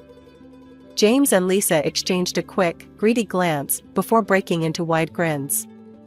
Well, if that's what you want, Mom, James said, barely concealing his delight. Lisa practically skipped to the kitchen to pop open a bottle of champagne. While they were celebrating in the next room, I slipped away to pack my things, feeling a mix of relief and sorrow. Ava was right beside me, helping to fold clothes and pack up my life in quiet solidarity. The next morning, Ava and I went to the notary. James and Lisa were already there, looking smug. We signed all the necessary papers. James could barely contain his glee, thinking he had won the lottery. Back at Ava's place, her husband, Mike, had prepared a warm welcome. The table was set with a good lunch and tea, making me feel cherished and safe. Mike gave me a comforting hug. Glad to have you here, he said, his smile genuine and warm. Living with Ava and Mike had been a balm to my worn spirit. Day by day, I found pieces of myself that had been lost in the chaos of grief and family drama. Ava was ever the caretaker, making sure I was comfortable, offering a listening ear, and just being there, something I hadn't realized I'd been missing so much. It was on a sunny Thursday morning, while I was enjoying a cup of coffee in the garden, that my phone rang. An unfamiliar number flashed on the screen, and I hesitated before answering. Hello, Eleanor? This is Janet from Pine Grove Care Home. The voice was warm and professional. I'm calling to inform you that your place here is ready for you. I furrowed my brow, confusion washing over me. I think there's been a mistake. I didn't book a place at any care home. Oh, no mistake, ma'am. Your husband, Thomas, arranged for 2 lifetime places here in your name. Since his place is now vacated, you also have an option to receive a refund. The amount would be $200,000. My hand trembled as I held the phone, tears welling up in my eyes. Thomas had always been thoughtful, but this? This was beyond anything I could have imagined. Thank you, I managed to choke out, overwhelmed by his love even in his absence. I hung up and stared out at the garden, the flowers blooming with no care of the world's troubles, a stark contrast to the turmoil within me. Ava noticed my tears when she came out to join me. "Mom, what's wrong? Who was that on the phone?" she asked, her voice laced with concern. I wiped my eyes, looking up at her. "That was the nursing home. Your father, he had made arrangements for us before he died. There's enough money for me to decide what I want to do without worrying." Ava sat down next to me, taking my hand in hers. "That's amazing, Mom. But you don't have to go if you don't want to. You can stay here with us. We want you here." I squeezed her hand, grateful for her and Mike's generosity. "I know, darling. And I appreciate it more than words can say. But your father chose that place with care, thinking of our health and future. They have excellent medical facilities, and honestly, it might be the best place for me to be. I think he'd want me to use it." We spent the rest of the day looking into what Pine Grove had to offer. It was one of the best in the state, with top-notch care, beautiful grounds, and plenty of activities. It wasn't just a nursing home, it was a community where I could thrive, not just survive. "Looks like Dad really was thinking ahead," Ava remarked as we browsed through the photos of the facility online. "He always did, didn't he? Always making sure we were okay," I replied, a small smile creeping through the tears. We decided to visit Pine Grove the following week, to see everything in person and make the arrangements if everything felt right. As we planned, I felt a strange peace settling over me, the kind that had been elusive since Thomas passed. It was a crisp morning, and the air in Ava's house was filled with a mix of cardboard and anticipation as we packed my belongings. That's when the peace was shattered by James and Lisa barging in, papers in hand and fury in their eyes. "Mom, you've got to listen, this is serious." James was red-faced, waving documents like they were flags. I motioned for him to calm down. "James, take a breath and explain what's going on," I said, trying to keep the room from spinning into chaos. "It's Dad's loans, Mom. He took out loans for my wedding, the apartment, all secured against the house. And now, the bank wants their money." His voice was shrill, the panic clear in his eyes. Lisa chimed in, her voice shrill. "There's no money left, Eleanor. You and Ava played us. Now they want to take everything." I couldn't help but smile, not out of amusement, but because of the absurdity of it all. "Your father was a wise man, James. He invested in a nursing home for our future. Everything is in my name. As for the house, well, that's your inheritance now." James's face went from red to white. "You need to give up that nursing spot, give us the money.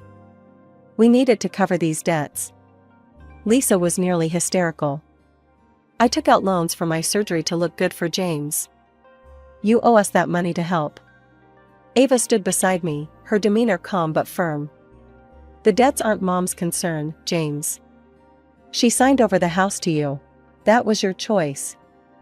I looked at both of them, my voice steady. "I think you should consider selling the apartment you got as a gift. It could cover your debts." "No. We plan to rent it out, make some income." James spat back, his desperation palpable. I shrugged, feeling a weight lift as I finally let go of the burden. "Well, that's your decision, James. But as for me, I'm done. The house, the debts, you wanted the inheritance, it's all yours now." James looked like he was about to explode, and Lisa was no better, screeching about her financial woes until Mike stepped in, his voice thunderous. "Enough. You can't come here and threaten my family. Get out." Mike's presence was enough to push James and Lisa out the door, their threats and shouts fading as they left. Ava closed the door behind them, her hand resting on the knob for a moment as if to seal away the chaos. I let out a long breath, feeling the final ties of obligation fall away. Ava looked at me, a mixture of concern and relief in her eyes. "Are you okay, Mom?" "I am, darling. More than okay," I assured her, feeling lighter than I had in years. "I'm free of the house and the debts. Free of the constant demands. Your father's foresight gave me this freedom, and I'm going to enjoy it without guilt." We spent the rest of the day wrapping up my belongings, each item a memory, each box a step toward my new life. As I packed, I thought about Thomas, his last gift to me, freedom and peace. I was ready for the nursing home, ready for a community of my peers, ready to embrace whatever came next without the shadow of James's problems looming over me. Settling into the nursing home was like starting a new chapter of my life, one I never knew I needed. My apartment here at Pine Grove is more beautiful than I could have imagined. From my window, I can see the sprawling gardens, the trees swaying gently in the breeze, their leaves whispering secrets I'm now free to discover. It's funny, really, how life turns out. Just a few months ago, I was tangled up in family drama, worried sick about debts and inheritances. Now, I'm here, in this peaceful haven, hearing about the outside world as if it's a distant memory. One sunny afternoon, Ava came by for our usual walk in the park that borders the nursing home. These walks have become the highlight of my week. "So, how are things back home? How's Mike?" I asked as we strolled along the paved path, admiring the blooming flowers. "Mike's great, Mom. He's really been a rock through all this. And we've got some news. I'm pregnant." Ava beamed, her face glowing with joy. My heart swelled with happiness. "Oh, Ava, that's wonderful. I'm going to be a grandma." I hugged her, feeling an excitement I hadn't felt in ages. As we walked, we talked about her plans, about how she wanted to raise her child, and the laughter we'd share. It was a beautiful feeling, looking forward to life again. "And what about James? Heard from him lately?" I ventured gently, knowing that part of my heart was still tender where he was concerned. Ava sighed. "Yeah, I heard from a mutual friend. He and Lisa sold the apartment and the house to cover their debts. After everything was paid off, Lisa left him. Now he's living in a small rental and had to finally get a job." Sounds like he's learning some hard lessons," I said, not without a pinch of sadness for the son I once held in my arms, thinking the world was his oyster. "It's probably for the best, Mom. He's taking responsibility for himself now. It's what you always hoped for, right?" Ava squeezed my hand as we paused to watch a pair of ducks glide across the pond. "That's true, darling. I always did want him to stand on his own 2 feet. Maybe now he'll find his way," I replied, feeling a mix of relief and resignation. It was hard not to worry, but at least he was making his own path now. Ava changed the topic then, talking about the nursery she was planning, the colors and themes swirling in her creative mind. We laughed and planned, and for a while, I forgot all about the troubles of the past.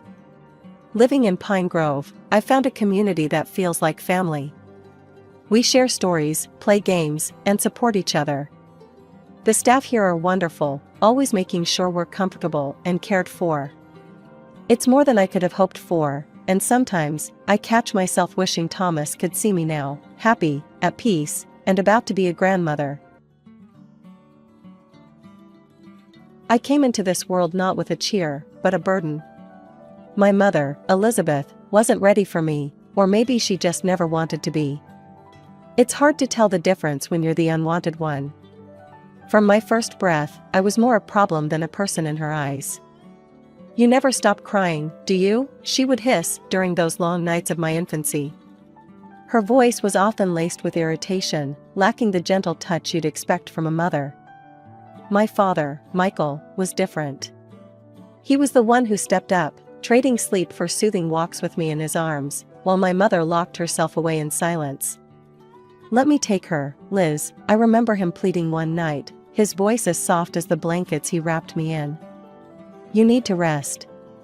As I grew, the gap between my mother's affection and indifference widened, especially when Emily was born. Suddenly, there was light in my mother's eyes, but it wasn't for me. "Look at her, Michael. She's perfect," Mom cooed over Emily, something I never heard directed at me. The differences were stark. While Emily slept quietly in her arms, I was often left playing alone or trying to help around the house. "Why don't you be a good big sister and play quietly? Emily is sleeping." Mom would often chide when my footsteps or small voice crept a decibel too high. My role in the house grew as I got older. I wasn't just the elder sister, I was the helper, the cook, the the cleaner, whatever kept me busy and out of the way. As time went on, I learned the art of invisibility at home. It was easier to blend into the background, to anticipate needs before they were spoken. By the time high school rolled around, I was more the family caretaker than their child. "Anna, make sure the laundry's done and dinner's ready by 6, Mom would command as she left with Emily for another shopping trip, their laughter a bitter sound as it faded down the hallway. "Yes, Mom," was always my reply, mechanical, rehearsed. At school, things were different. I was a good student, quiet but diligent. Teachers noticed me, praised me, something that never happened at home. They encouraged me, talked about potential and futures that seemed so distant from my reality. "Have you thought about college, Anna?" Mr. Henderson, my English teacher, once asked. His encouragement felt like a lifeline. "I'd like to, sir. I really would," I admitted, a flicker of hope stirring within. Those moments, rare and precious, were what fueled me. They made the long days and lonely nights bearable. They whispered of a life beyond the confines of my mother's cold indifference and the shadow of my sister's favored existence. A life where maybe, just maybe, I could be seen for who I was, not just for what I could do for others. By the time I graduated high school, I had my plan all mapped out. It wasn't anything fancy, just a simple escape from a home that felt more like a prison. The day I turned 18, I packed my bags, mostly filled with second-hand clothes and a few cherished books. "You really going through with this?"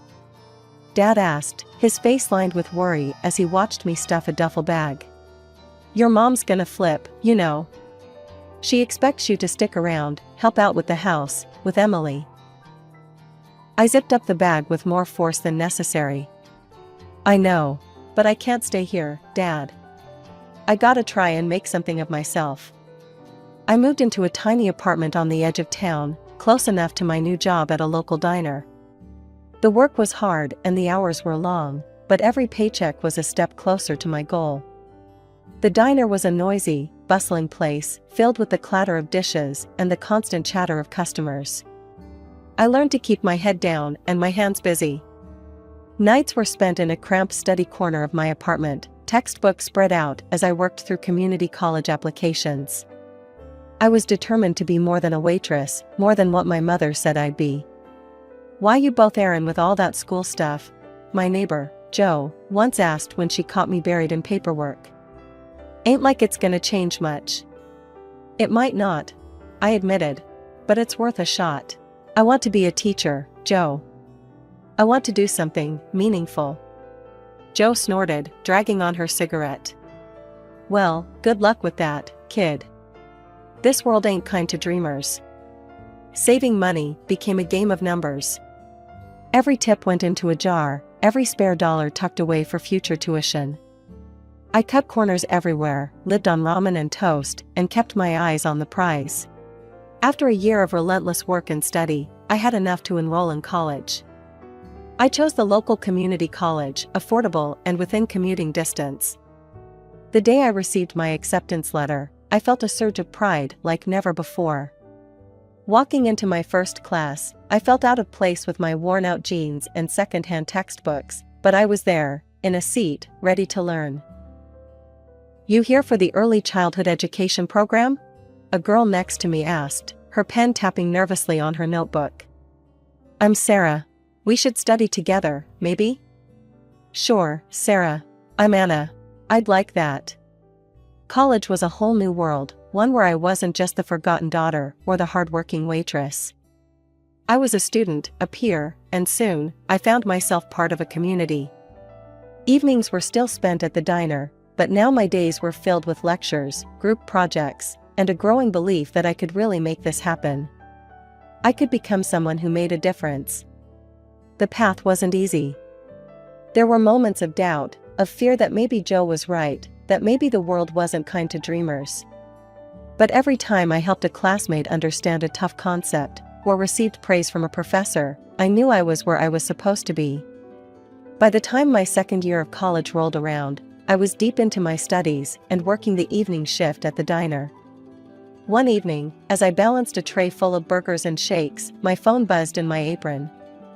It was an email from the college financial office. My heart skipped. This was it, the scholarship decision.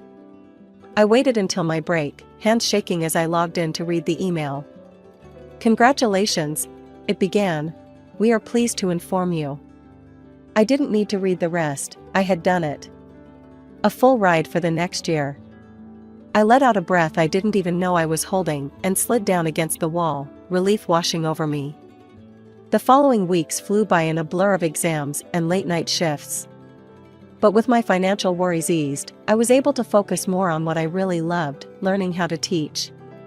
As the semester ended, I started applying for teaching positions, each application sent with a mix of hope and nerves.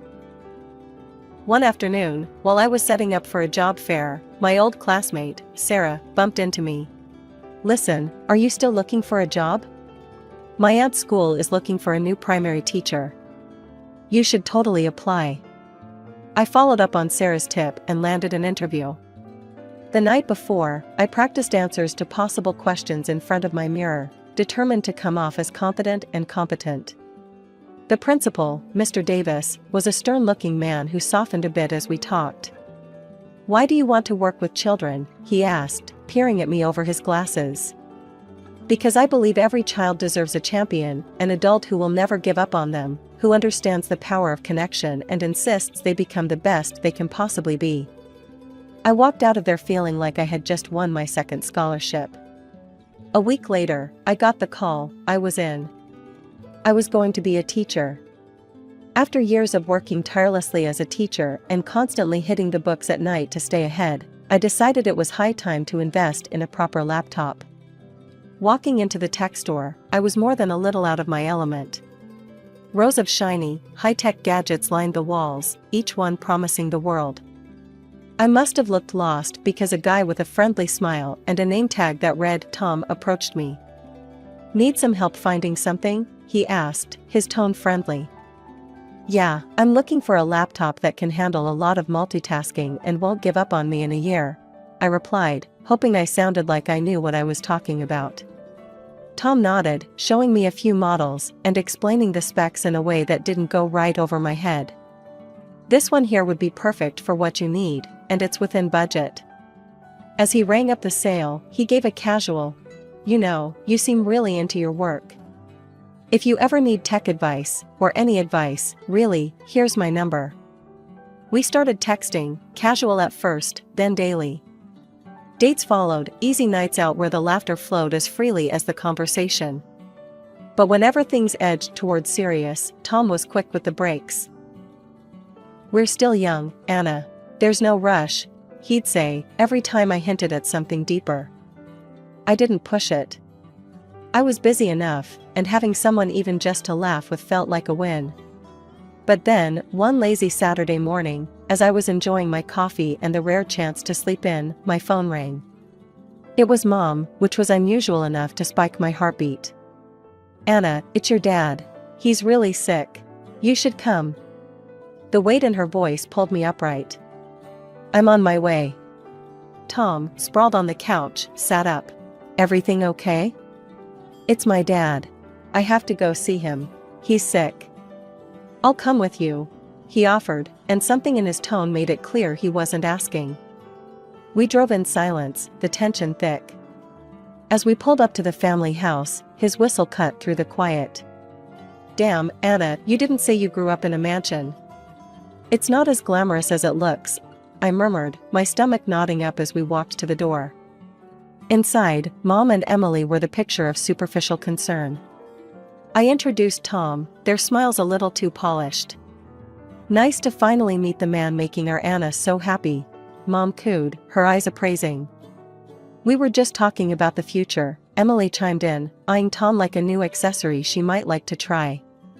I barely listened, my focus on getting to Dad.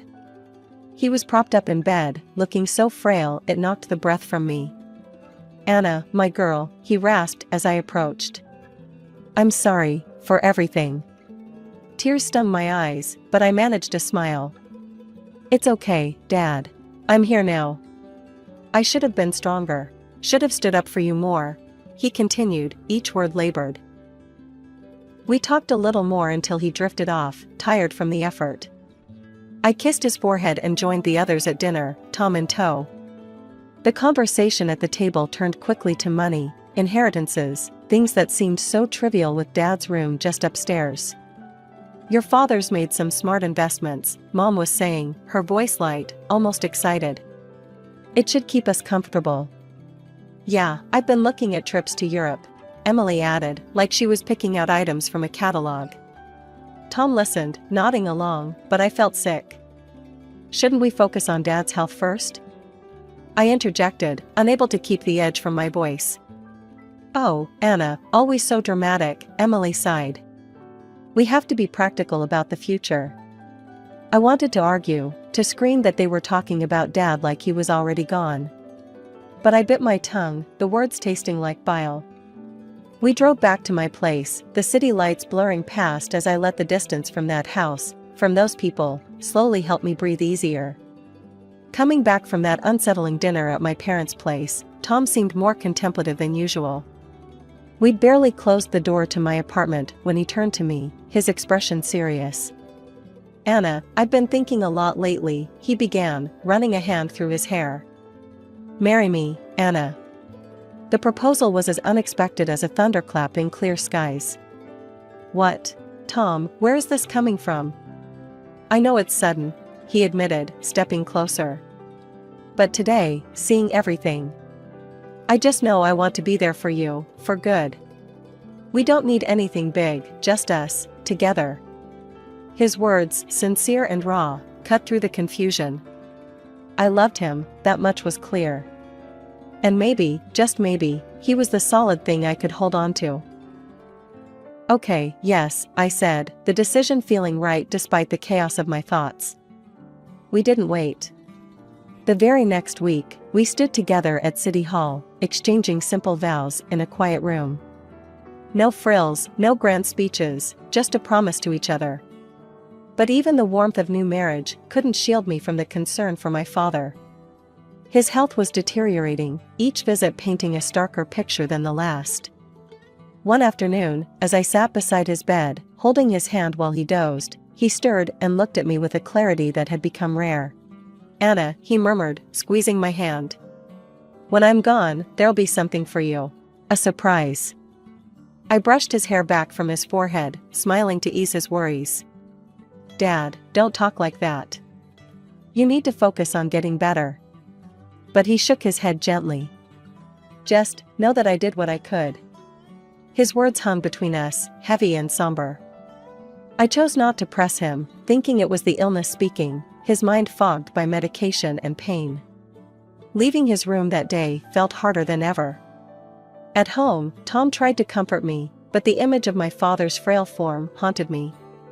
Meanwhile, Mom and Emily's conversations about the future grew more frequent and filled with cold calculations. One evening, I overheard them talking in the kitchen while I was supposed to be out. The medical bills are piling up, and with your father like this, well, it's not sustainable, Mom was saying, her voice laced with impatience. I've already signed up for plastic surgery to find a new boyfriend. Emily responded, her tone just as calculating. We need to think about what comes next. I want that new car that you and I saw in the salon. Frustrated and heartbroken, I left them to their scheming. Back at my place, Tom held me close as I cried, my tears for my father, for the family I wished I had. The day we buried my father was cold and gray, the sky mourning with us as friends and relatives came to pay their respects. That evening, the family gathered at my parents' house. The air was thick with tension, everyone too aware of the elephant in the room, the inheritance. I was emotionally drained and wanted nothing more than to honor my father's memory in peace, but that wasn't to be. Tom was the first to break the silence about the will. So, what's going to happen now with the inheritance? We need to know what we're dealing with here, he said, his tone a bit too casual for the occasion. I shot him a look, my heart sinking. Tom, can we not do this right now? Today isn't about money. But he pressed on, oblivious or indifferent to my discomfort. I'm just saying, it's important. I mean, shouldn't the house go to Anna? It's only fair. My mother, who had been quietly listening, laughed dryly. Fair? This house has always belonged to Emily and me. You two were just passing through. Tom's face hardened, and he turned to my sister. Emily, you know this isn't right. Anna deserves her share. Emily, looking more interested than she had all evening, fluttered her eyelashes at Tom. Oh, Tom, you always think of others. But Mom's right, as usual. The conversation spiraled, voices raised in a bitter symphony. I felt sick listening to them, the words melding into a cacophony of greed. How could a day of mourning turn so quickly into a scramble for wealth? As they argued, Tom's attitude shifted, his earlier support for me fading as he began to compliment Emily on her sensible outlook. Watching him sidle up to my sister, something in me snapped. I couldn't stomach another minute of it. I fled to my father's room, the one place that still held traces of his presence, and collapsed into a restless sleep. The next morning, I awoke to the smell of coffee and found Tom in the kitchen. His expression was grave, a stark contrast to the light banter of just days before. Anna, we need to talk, he began, avoiding my gaze. I'm in love with Emily. I think she and I have a future together. The room spun a little, his declaration landing like a physical blow. You're what? Tom, are you serious? Before he could answer, I called Emily and Mom to join us. Emily came down, looking smug, while Mom watched with a curious eye. I just wanted you to hear it from me first, Emily said, her tone infuriatingly calm. I'm a decent person, Anna. I didn't want to go behind your back. Mom nodded, her approval evident. It's very noble of you, Emily. To be so upfront about this. Their words, their betrayal, it was too much. I felt a cold, hard calm settle over me. You all deserve each other, I said quietly. Tom extended the divorce papers toward me, a pen poised. Without hesitation, I signed, each stroke of my name severing the ties that bound us. You'll get your things through a courier. Don't come back. With that, I walked out of the kitchen, out of the house, and didn't look back. I was free now, and with that freedom, a new path lay open. A path I would walk alone, but at least it was mine, honest and unencumbered. 2 weeks later, we all got back together in the notary's sterile office, about to hear the reading of my father's will. The air was tense, thick with unspoken accusations and bitter expectations. Mom and Emily were chatting in hushed, anxious tones, while Tom looked uncomfortable, shifting in his seat next to Emily. The notary, Mr. Clarkson, a severe-looking man with glasses perched on the tip of his nose, cleared his throat and began reading the will. I sat there, my hands folded in my lap, bracing for whatever came next. To my daughter Anna, Mr. Clarkson read, his voice neutral. I leave the sum of $400,000. The room went silent for a heartbeat before chaos erupted. Mom's face turned a shade of red I knew too well as her financial desperation spilled out. I have debts, Anna. Your father knew. He promised he'd take care of us, she shrieked, her voice cracking under the strain. Emily joined in, her voice sharp and accusing. And what about me? I'm getting married to Tom. We need that money for a proper wedding. You don't need all that money, Anna. I stared at them, the sheer audacity rendering me momentarily speechless. Tom, meanwhile, tried to play the affection card, stepping toward me with open arms. I've missed you, Anna. I've made a mistake. I only ever loved you. Before he could reach me, Emily yanked him back by the shirt, her eyes wide with betrayal. Tom, what are you doing? He tried to wriggle free from her grasp, but Emily's grip was tight, her nails practically digging into his skin. Enough, Mr. Clarkson's voice boomed through the room, louder than I'd ever heard. If you cannot behave in a civilized manner, I will have to ask you to leave. And if necessary, I will call the police. The threat of authority seemed to pierce through the chaos, bringing a sudden, sullen silence to the room. Mom and Emily, with crocodile tears streaming down their faces, turned to me once more. Anna, please, my mother begged, her voice softening to a manipulative whisper. Think of your family. Emily, still clinging to Tom, echoed her plea. We're your family, Anna. Don't we mean anything to you? Looking at them, at their false tears and desperate faces, something inside me hardened. These were not the actions of a family, they were the actions of vultures dressed in familiar skins. No, I said firmly, my voice steady, despite the shaking of my hands. This money is what Dad wanted me to have. He knew I would use it wisely, not squander it on debts or lavish weddings. Tom, Emily, and Mom stared back, a mixture of shock and indignation written across their faces. You'll regret this, Anna. You won't be happy with this money, Mom hissed as I turned to leave. Maybe, I replied, pausing at the door. But I'd rather find that out on my own, without any of you. As I stepped into the sunlight, the cool air felt like the first breath of a new life, one where I was no longer bound by the toxic ties of those who shared my blood but not my values. I used the money to open a small private kindergarten. It was something I'd dreamed of, a place where children could feel loved and valued, the way I wished I had felt growing up. The process wasn't easy. There were permits to obtain, a property to renovate, curriculums to design, and staff to hire. But every step felt right. I named it Bright Beginnings, a nod to the new start it represented for me and the children we would serve. Business was good, better than I had hoped. Parents loved our approach, and word of mouth spread. Soon, we were at full capacity, and I began planning an expansion. One day, while reviewing blueprints with my assistant, Jenny, my phone buzzed with an update from a name I hadn't seen in a while, Rachel, a mutual acquaintance of my family. Hey Anna, thought you should know, your mom and Emily sold the house. They had to move out of town, ended up in a small place. Not much left after settling their debts. She texted. I stared at the screen for a long moment. Thanks for the update, Rachel. I typed back, a mix of emotions swirling through me. As the days turned into weeks, Bright Beginnings grew not just in size, but in reputation. It was during this busy time that Tom reappeared, as unexpectedly as he had exited my life. I was returning from a meeting when I found him standing outside my apartment, a huge bouquet in his hands and that same charming smile plastered on his face. Anna, hey, I'd been thinking about you, he said as I approached, trying to hand me the flowers. I stopped short, my keys in my hand, an incredulous laugh escaping me. Really, Tom? After everything, you think flowers will fix it? Come on, Anna. I made a mistake. Can we talk? His voice was coaxing, his smile faltering just a bit. I looked at him, really looked at him, and all I saw was the same selfishness, the same opportunism. No, Tom. We can't. There's nothing for you here.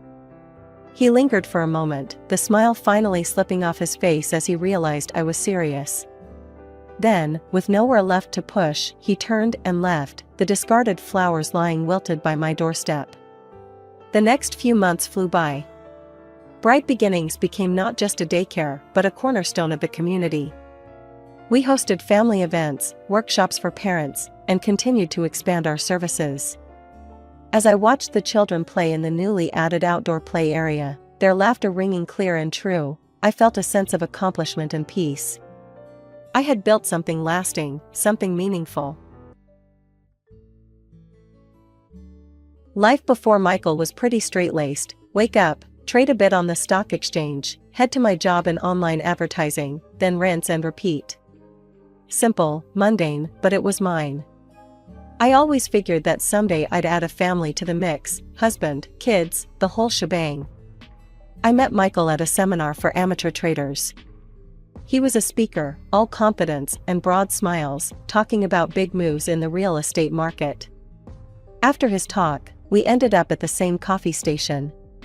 Strong coffee, strong investments, right? He joked, pouring himself a cup. Something like that. But I usually go for less volatile stocks myself, I replied, trying to sound more savvy than I felt. Oh, playing it safe, huh? I like taking a bit more risk, he said with a wink. That wink should have been my first warning, but who was I to know? We started seeing each other, and things moved fast, swept up in romance and the excitement of it all. He was 10 years older, had his life figured out, or so it seemed. Loads of charm, money, and promises that came easy to him. About a year into our whirlwind romance, Michael popped the question on a chilly evening, right there on the balcony of his fancy high-rise apartment. "Marry me, Sarah. I want all my tomorrows to start with you," he said, holding out a ring that was frankly too flashy for my taste. But who was I to complain? It felt like a dream. 2 days before the wedding, Michael dropped another surprise, just as we were finalizing our dinner menu. "We need to talk about something, Sarah. It's important," he said, serious all of a sudden. "Sure, what's up?" I asked, figuring it was just some last-minute guest list drama. "I think we should sign a prenuptial agreement," he said, avoiding my eyes. "A prenup? Now? 2 days before the wedding?" I was shocked, feeling a mix of hurt and confusion. "Why didn't you bring this up before?" "It's just practical, Sarah. It's not about us, it's about protecting what we've got. You know, just in case. I've got a lot tied up in real estate, and you're doing well with your trading. It's just standard stuff. My lawyer drafted something up. He says it's pretty standard, protects both of us." His casual dismissal stung. "Standard for who, Michael? Your lawyer? I don't even have one." "Look, he's a good guy. He'll take care of everything, even talk you through it. On me, of course. I'll pay for it," he added quickly, as if that would smooth everything over. I remember standing there in his kitchen, feeling like a complete outsider in what was supposed to be my future home, with my future husband who suddenly seemed like a stranger. But I was too deep in, too embarrassed to call anything off, and honestly, too scared to start over. So, I caved. "Fine. Let's just get this over with," I muttered, feeling a mix of defeat and anger boiling inside. "Great, I'll set up a meeting for tomorrow. You'll see, it's all standard stuff," Michael assured me, but his reassurances felt hollow. The next day, his lawyer, a slick guy named Ron, walked me through the document. "It's all very straightforward," Ron assured me, flipping through pages that might as well have been written in another language. "You keep what's yours, he keeps his. Clean and simple." Clean and simple, right. If only I knew then just how complicated things would get. After the whirlwind of the wedding, which honestly was more of a blur of faces and congratulations than anything, Michael and I settled into what you could call married life. But even that felt more like living with a charming roommate than a husband, what with all the terms we'd signed off on. Michael's life was a series of business calls and trips. "Gotta keep the wheels turning, Sarah," he'd say, kissing my forehead before jetting off to some city or another. I mostly stayed back, working from home, trading stocks like it was my lifeline. It wasn't the family life I'd pictured, but then again, what was? His business was booming, and my trading wasn't doing too bad either.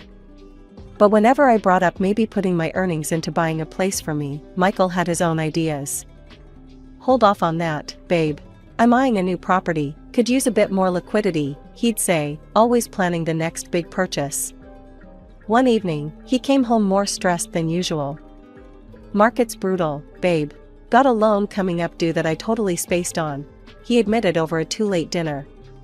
"Can't you roll it over or something?" I asked, trying not to sound too concerned. "That's the kicker. It's tied up with my other assets. Bit of a cash flow snag," he explained, sounding tired. Suddenly he remembered my savings, the ones I'd been hoping to put towards a house, maybe start that dream family. "You could help," he said slowly. "I mean, it'll ease the snag." Michael looked at me then pleadingly, really looked at me, and for a moment, I thought I saw the man I'd fallen in love with. "Okay, I'll do it. What's mine is yours," I said, echoing the words he hadn't exactly said but had implied in so many ways. Right, of course, babe. It's just until this thing smooths over. I'll pay you back," he promised, reaching over to squeeze my hand. I nodded, feeling a mix of apprehension and love. Love because I believed in us, in him. Apprehension because, deep down, I knew money and love were a messy mix. Days turned into weeks, and those weeks into months. Michael's promises of repayment became as frequent as his business trips, mentioned but never fulfilled. Our conversations about it were circular, always ending with him kissing my forehead and promising, "Soon, babe, soon." And me? I believed him every time. Or at least, I wanted to. Because confronting the truth, that this was becoming less of a marriage and more of a business arrangement, was a reality I wasn't ready to face. The arrival of our son, Jack, was supposed to be the happiest time in our lives, but it quickly turned into one of the most challenging. Michael was often away on business trips, leaving me to juggle the baby, household duties, and my own work. I wasn't just riding the emotional roller coaster of a new mom, I was doing it pretty much on my own. One evening, after a particularly grueling day of balancing Jack on my hip while trading on my laptop, I broached a topic that had been weighing on me. "Michael, I was thinking, maybe we could get a little help? Like a nanny?" I suggested tentatively over dinner. Michael, who had just returned from a trip to Chicago, looked up from his plate, eyebrows raised. "A nanny? Sarah, come on, we agreed you'd handle home stuff. Jack needs his mom, not some stranger." "But I'm also trying to work, Michael. The trading doesn't just happen by itself, and it's our livelihood too," I countered, feeling the frustration bubble up inside. "You're doing fine. What, you want a medal for doing what you're supposed to do?" His tone was dismissive, and it stung more than I expected. "You knew what you were signing up for. I'm out earning, you're home with the kid. We're both doing our parts, right?" As weeks turned into months, the financial strain began to show. Michael stopped transferring money to our joint account, leaving me to handle all the expenses, the taxes on the house, the car payments, groceries, clothes, everything for Jack. It wasn't just the physical toll, the financial juggle was becoming a nightmare. One night, after paying the latest batch of bills and realizing my account was running dangerously low, I confronted Michael. He had just come back from another trip and was in a surly mood. "Michael, the joint account is dry. I had to use my savings to cover everything these last few months. When can you transfer some money?" I asked, trying to keep my voice steady. He scoffed, tossing his keys on the table. "Oh, come on, Sarah. You live in my house, drive my car, and you're still complaining? You should be grateful." "Grateful? Michael, I am managing everything here while you're gone. I'm not asking for thanks, but I need support," I said, my voice rising in frustration.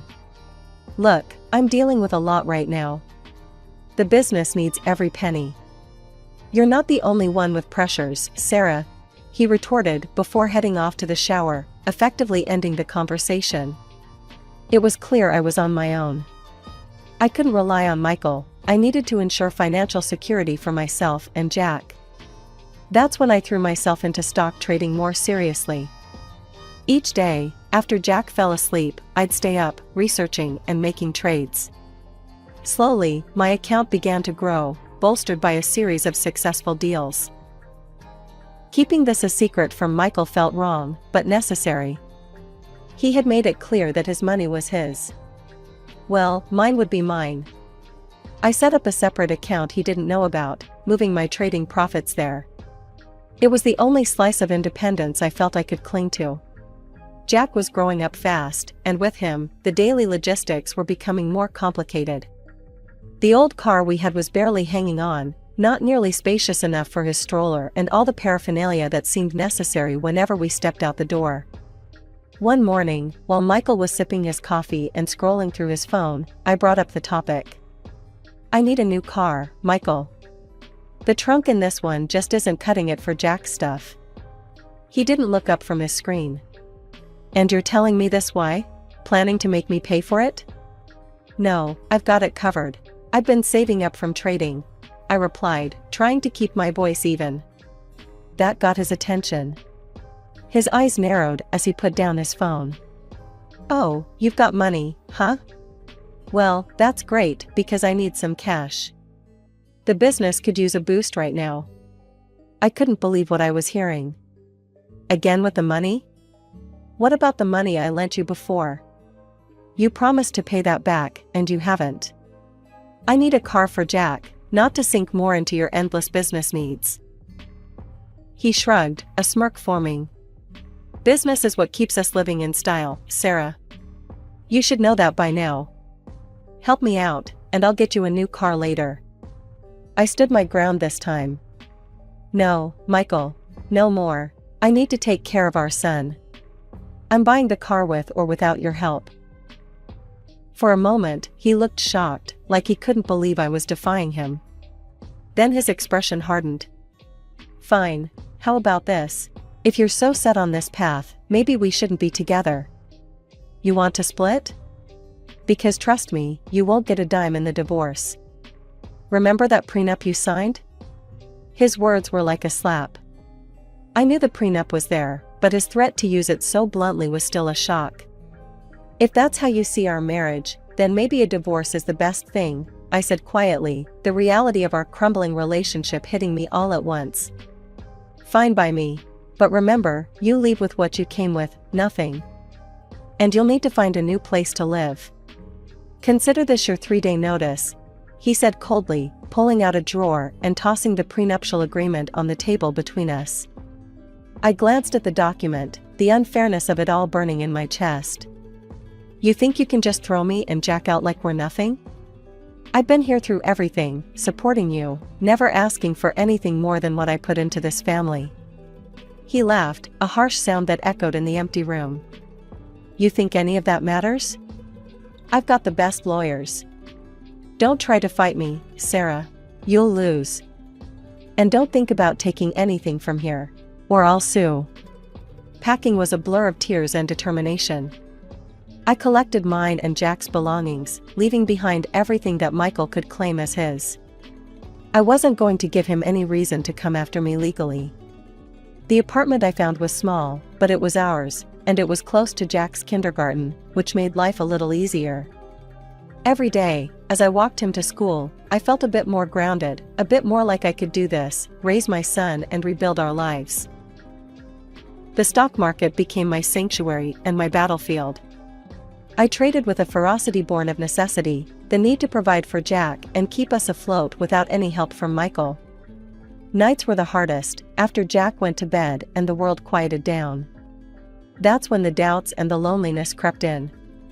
But every time I wanted to give in to despair, I'd look at the numbers climbing in my account, and I'd find the strength to keep pushing. Divorce proceedings were as cold and swift as Michael's farewell. The prenuptial agreement held up, leaving me with nothing but child support, which was a pittance compared to what Michael made. He fought dirty, too, throwing around threats to take Jack if I pushed for any of the money I'd lent him for that so-called urgent loan. It was during one of those mornings, dropping Jack off at kindergarten, that I met Laura. She was the mother of Emily, a little girl with a wild mop of curls and a laugh that could light up a room. Laura and I hit it off immediately, often finding ourselves chatting long after the kids had scampered off to their morning activities.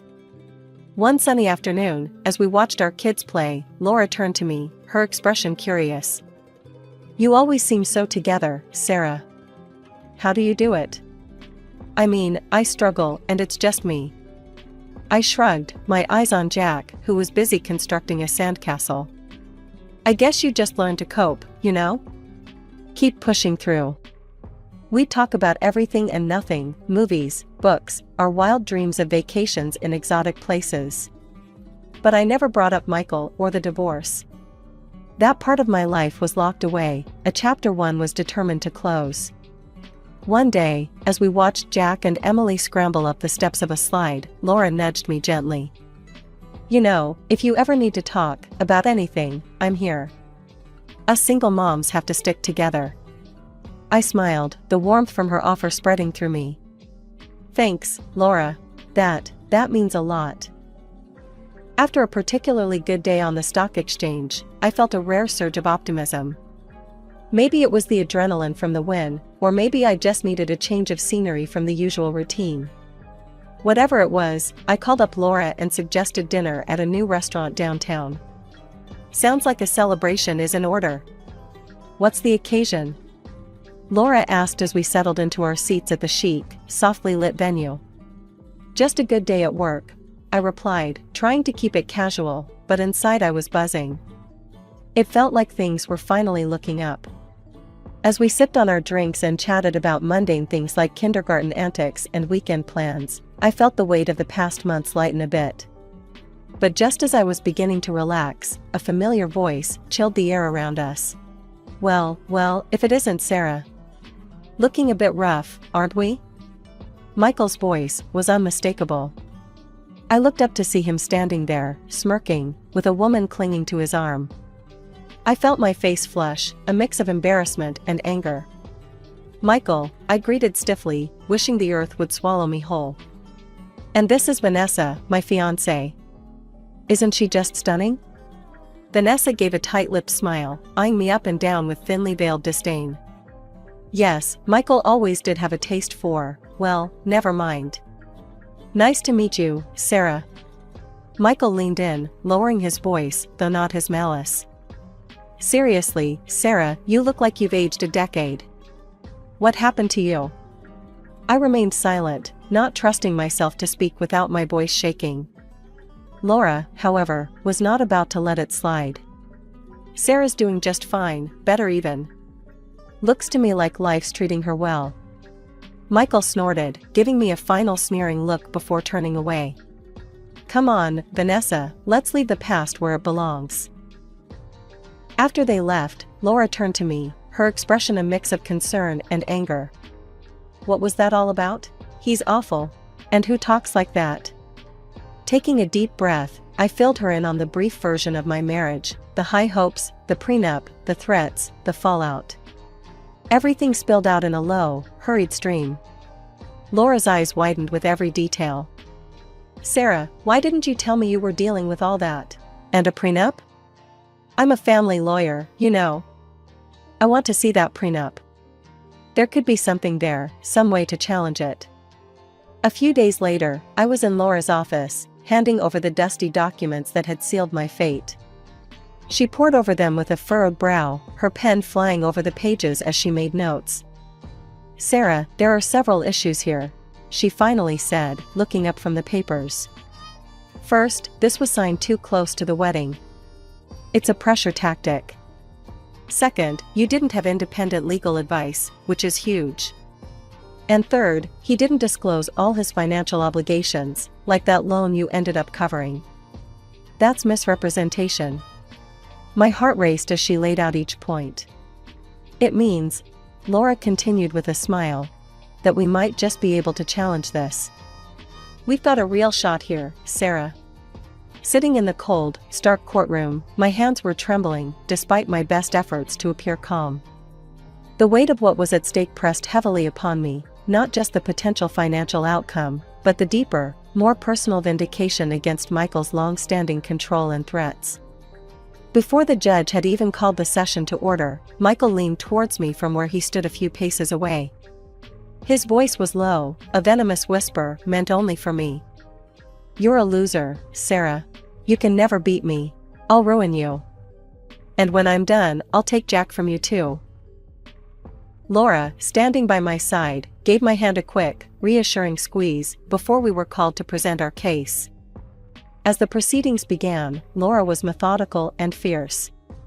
She laid out the facts, pointing to the rushed nature of the prenuptial agreement signing and the glaring lack of independent legal counsel. She highlighted the financial disclosures that Michael had conveniently omitted, which directly impacted the terms of the prenup. Your Honor, the agreement my client was coerced into signing was not only unfair but fundamentally flawed in its execution, Laura argued passionately. We have clear grounds here to question its validity.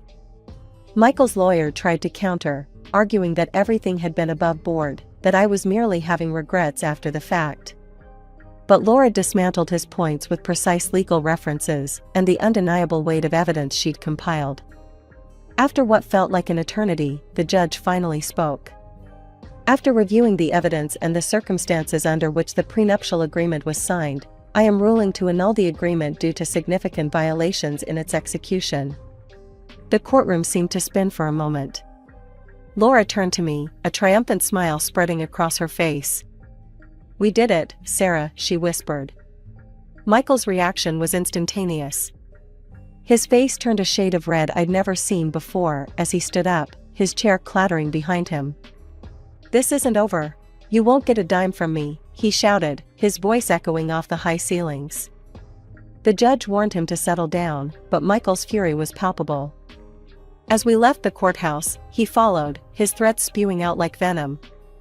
I turned on my dictaphone and let it record every bitter word, every promise of revenge.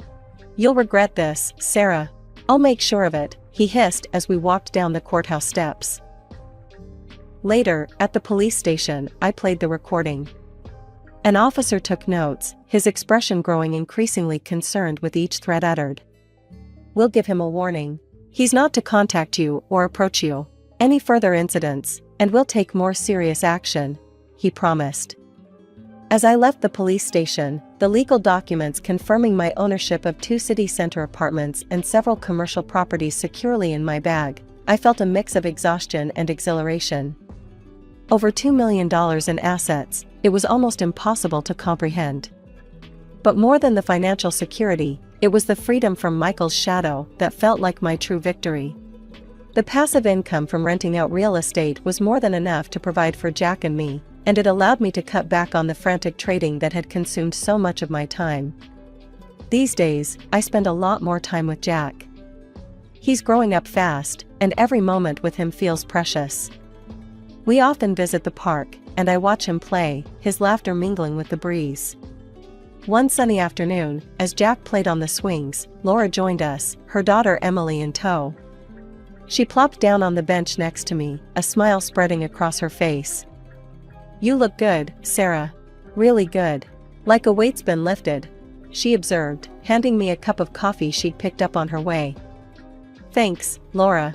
It feels that way, too," I replied, taking a grateful sip of the coffee. "I'm thinking about buying a house, you know, a real home for Jack and me. Something with a garden, maybe even a place for a dog." As we talked, the conversation shifted to Michael and how dramatically things had changed. Laura kept up with the legal community grapevine, which had plenty to say about my ex-husband's downfall. Word is, Michael's not doing so well. His new fiancée, Vanessa, left him, and a lot of his business partners have pulled back. They don't want to be associated with his reputation after the trial, Laura said, not hiding her disdain. I nodded, not surprised, but relieved I was no longer part of that drama. I heard about Vanessa. Can't say I'm surprised she didn't stick around. Michael's true colors are hard to live with.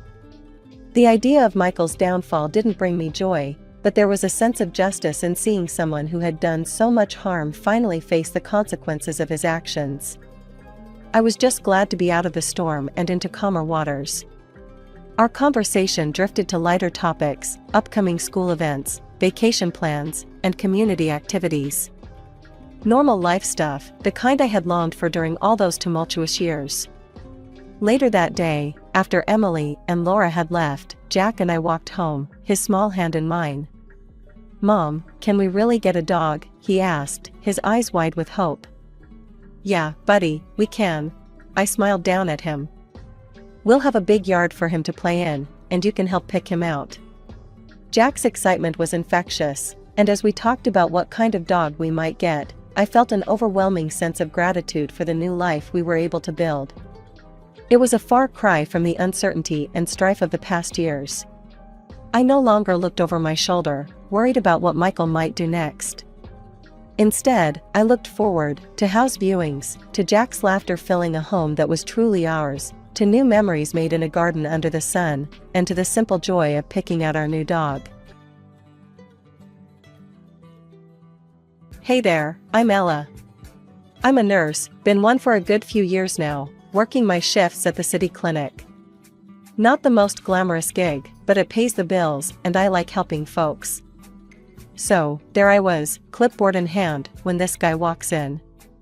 His name's Tom, and he's got his dad with him, an older gent who seemed a bit out of sorts. Tom looked all sorts of worried, his eyes scanning the busy waiting room like he was lost. Seeing him like that, I figured he needed a hand. "Hey, can I help you guys?" I called out as I approached them. Tom turned to me with a relieved look. "Oh, thank goodness. We're trying to find Dr. Lewis's office. Dad's got an appointment, and this place is a maze. I smiled, gesturing for them to follow. You're not wrong there. Come on, I'll take you there. As we walked, his dad, who introduced himself as George, kept quiet, just shuffling along with us. Tom, on the other hand, chatted away. Dad's been a bit under the weather, and we've been worried. No worries, you've done the right thing bringing him in. How long has he been feeling off? I asked, trying to get a sense of how urgent the situation was. A couple of weeks now. Just hasn't been himself, you know? I nodded, understanding the anxiety that comes with seeing a parent unwell. Yeah, I get that. It's tough. But you're doing a great job looking after him. Tom gave a half smile, clearly appreciating the support. Thanks, Ella. I'm just trying to do my best. By then, we had reached the office, and I opened the door for them. Here you go. Dr. Lewis will take good care of your dad. I waved goodbye and headed back to my station, feeling good about helping them out. Little did I know that brief encounter would be just the beginning of something new for me. Tom's kind face and genuine concern for his dad stuck with me. It's not every day you meet someone who genuinely radiates kindness. Back at the nurse's station, my colleague Jess nudged me. Looked like you just made a new friend. Focus on your work, Jess, I teased, but I couldn't help the smile that lingered on my face as I thought about Tom's kind eyes and easy smile. It turned out, that wasn't the last I'd see of Tom. He'd pop in now and then, sometimes with his dad, sometimes with questions, or even just to say hi. Each visit, our chats got longer, laughter a bit louder, and I found myself looking forward to those unexpected moments. Months rolled by since that first help I gave Tom and his dad at the clinic. Who knew that a simple gesture would spark something that felt a bit like those cheesy romance tales? But here we were, Tom and I, finding excuses to meet up for coffee, turning those short visits into long evenings filled with chatter and laughter. One chilly evening, as we sat in our usual spot at the corner cafe, wrapped up in our warmest jackets, Tom's face got all serious, a look I wasn't used to. Ella, there's something I've been wanting to ask you, he started, fiddling with his coffee cup. I raised an eyebrow, curious and a bit anxious. I was wondering, what do you think about us, making this official? Like, actually dating? I couldn't help but laugh, not at him, but at the sheer relief washing over me. Tom, I thought you'd never ask. I'd like that, a lot. Tom's folks owned a small laundry business, something they were mighty proud of. It was their life's work, right next to their home. One Sunday, Tom invited me over for dinner to meet his parents, Nancy and George. The nerves hit me like a truck. Meeting the parents was a big deal, especially when your boyfriend had described his mom as particular and his dad as old school. The house was cozy, filled with the warm, soapy scent of freshly laundered clothes. Nancy was in the kitchen, bustling around with pots and pans, while George sat in the living room, newspaper in hand. Mom, this is Ella, Tom introduced me as we stepped into the kitchen. Nancy eyed me up and down, a hard-to-read expression on her face. Nice to meet you, Ella. Tom tells us you're a nurse? That's right, Mrs. Johnson. At the city clinic, I replied, offering a smile, hoping to break through her stern exterior. A nurse, eh? Must be tough, what with all the hours. Ever think about a more stable job? Her tone wasn't exactly welcoming, more like she was sizing me up for something. I felt a sting at her words, but kept my cool. I love what I do, Mrs. Johnson. It's rewarding, and I manage the hours just fine. Dinner was a mix of awkward silences and tough questions from Nancy. George mostly stayed quiet, occasionally throwing in a word or two, mostly about the laundry business. It was clear they were proud of their work, and they hinted more than once how they hoped Tom would take over soon. Ella, our laundry is a family business. Tom here has been a part of it since he was a boy. We'd love for him to run it full-time. Maybe you could join him, make it a real family affair, George said, passing the mashed potatoes. Tom quickly jumped in, seeing my discomfort. Dad, Ella's got her career, and she's really good at it. We're just taking things as they come, right? I nodded, grateful for his support, but the message was clear.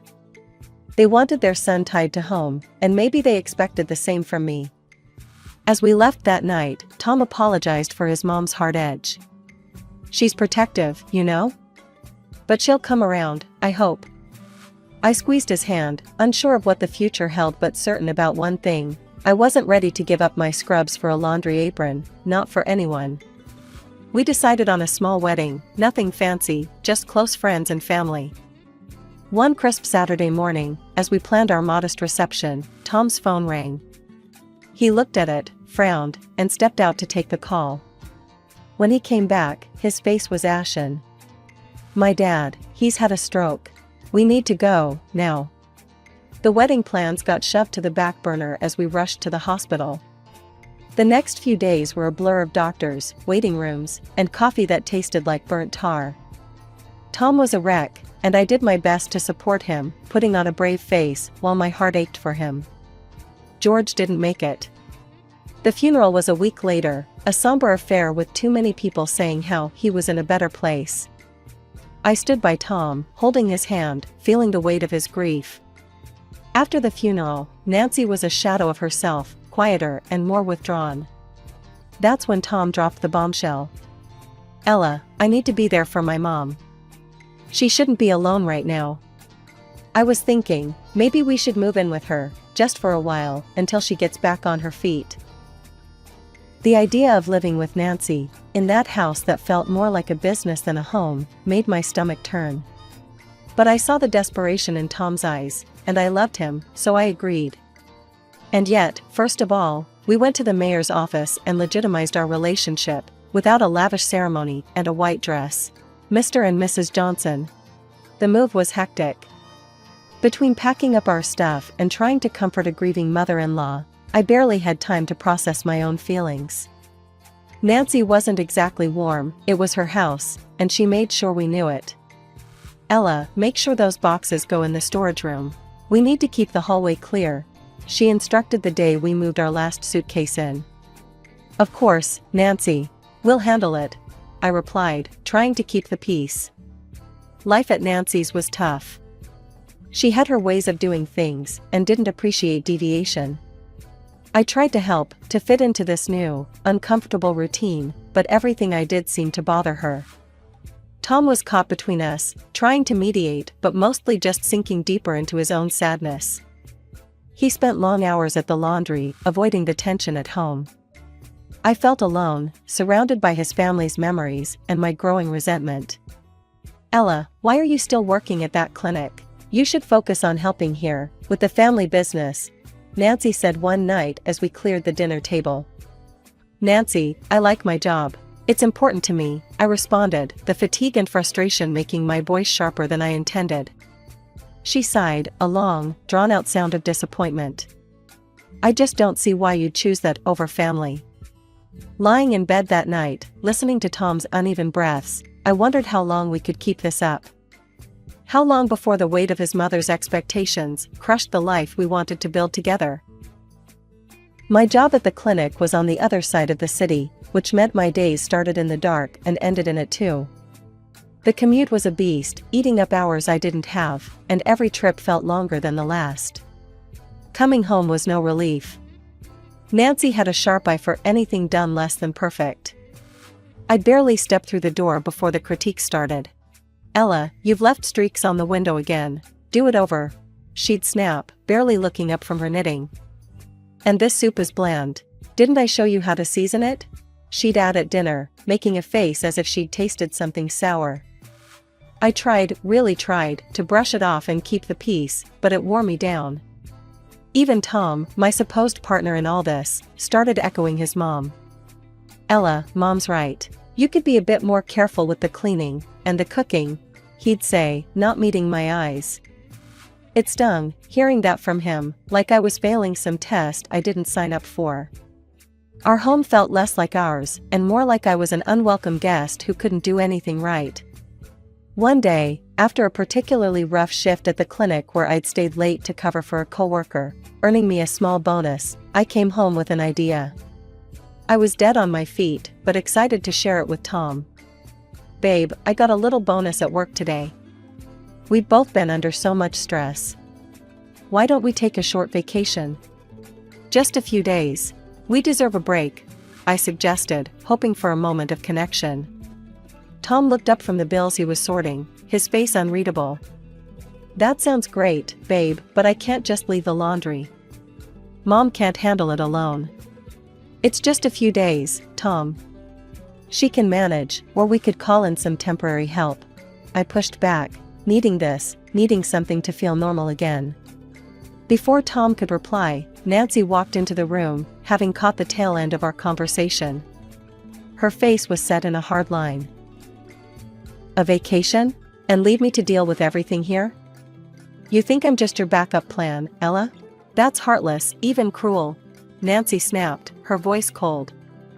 "I'm not your servant, ready to pick up slack so you can frolic on the beach. I'm not made of steel." Tom's gaze followed her, and then he looked at me, his expression tight. "Mom's got a point, Ella. You can be a bit insensitive. Maybe now's not the time for a vacation." That hurt more than Nancy's words. My own husband, who should have had my back, sided with her over a simple, well-deserved break. I felt a mix of anger and sadness, a cocktail of emotions that left me more exhausted. So, my vacation days rolled around, and instead of lying on a beach somewhere, sipping something tropical, I was stuck at home. I spent those days mostly alone, with Tom at the laundry and Nancy giving me the cold shoulder.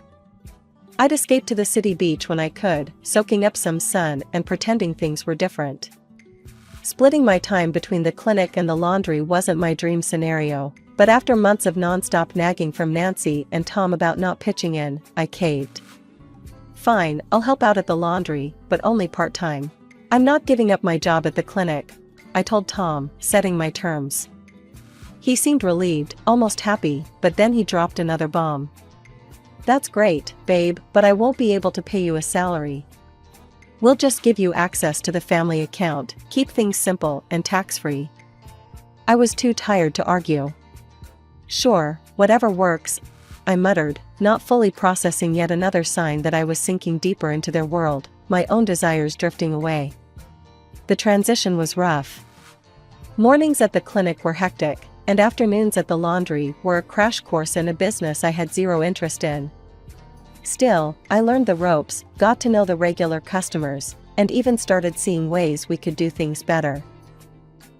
A few months in, I gathered enough courage to bring up my ideas at dinner. "Tom, Nancy, I've been thinking about how we could bring in more customers. Maybe we could offer loyalty discounts, or even host a weekly express service day?" Tom barely looked up from his plate. "Ella, I appreciate you trying to help, but I've been in this business since I was a kid. I know what works." I bit my lip, frustration bubbling. "It's just an idea. And there's also a room next door that just freed up. We could expand, offer more services." Nancy laughed, a harsh sound that made me flinch. "Trying to take over now? Think you can run things better than us? Don't make me laugh." I retreated, feeling smaller with each word. It was clear they didn't value my input, only my compliance. But I couldn't let it go. The laundry was struggling, and it pained me to watch something tied so closely to Tom fail because of stubbornness. One afternoon, as I folded clothes in the back, I overheard Tom arguing with a supplier on the phone. "No, I can't meet that order. We're not pulling enough profit this quarter," he said, frustration evident in his tone. I waited for him to hang up, then approached cautiously. "Tom, if we're struggling with profits, why not reconsider some of my suggestions? They could really help." He sighed, rubbing his forehead. "Ella, I said no. This is how we've always done it. It's not about new ideas, it's about tradition, about keeping things the way my dad ran them." I stepped back, realizing this battle was lost before it even began. Day by day, I watched the laundry's profits dip, our arguments become more frequent, and the distance between us grow. It was my birthday, a day I hoped would be a small bright spot in the dreary grind of the past months. I left a note for Tom on the kitchen table early in the morning, telling him I'd be out until noon. I wanted some time for myself, to just breathe and maybe feel a bit special. I spent the morning downtown, picking out a beautiful new dress and then treating myself to a full makeover at the beauty salon, hair, nails, the works. It felt indulgent, spending money and time on myself like that, but it was my day, and I was determined to enjoy it. However, the moment I stepped back into the house, bags in hand and feeling lighter than I had in weeks, the atmosphere shifted. I was met with a storm. "Where the hell have you been?" Tom barked the second I closed the door. Next to him, Nancy stood with her arms crossed, her expression thunderous. "I left a note," I stammered, confused by their anger. "I was out for my birthday, remember?" "Birthday?" Tom scoffed, and Nancy snorted. "A lot of good that does us. You left the laundry unattended, and there was no breakfast prepared. You think today's somehow different?" Nancy accused, stepping closer. Her voice was sharp, each word a knife. Stunned, I felt my heart sink. "But it's just one morning. One morning out of the entire year," I said, my voice barely a whisper now, hurt flashing through me. Nancy's lips curled in disdain. "I don't care about your birthday. You're just lazy and stupid, thinking only about yourself. You don't even do a good job as a housekeeper."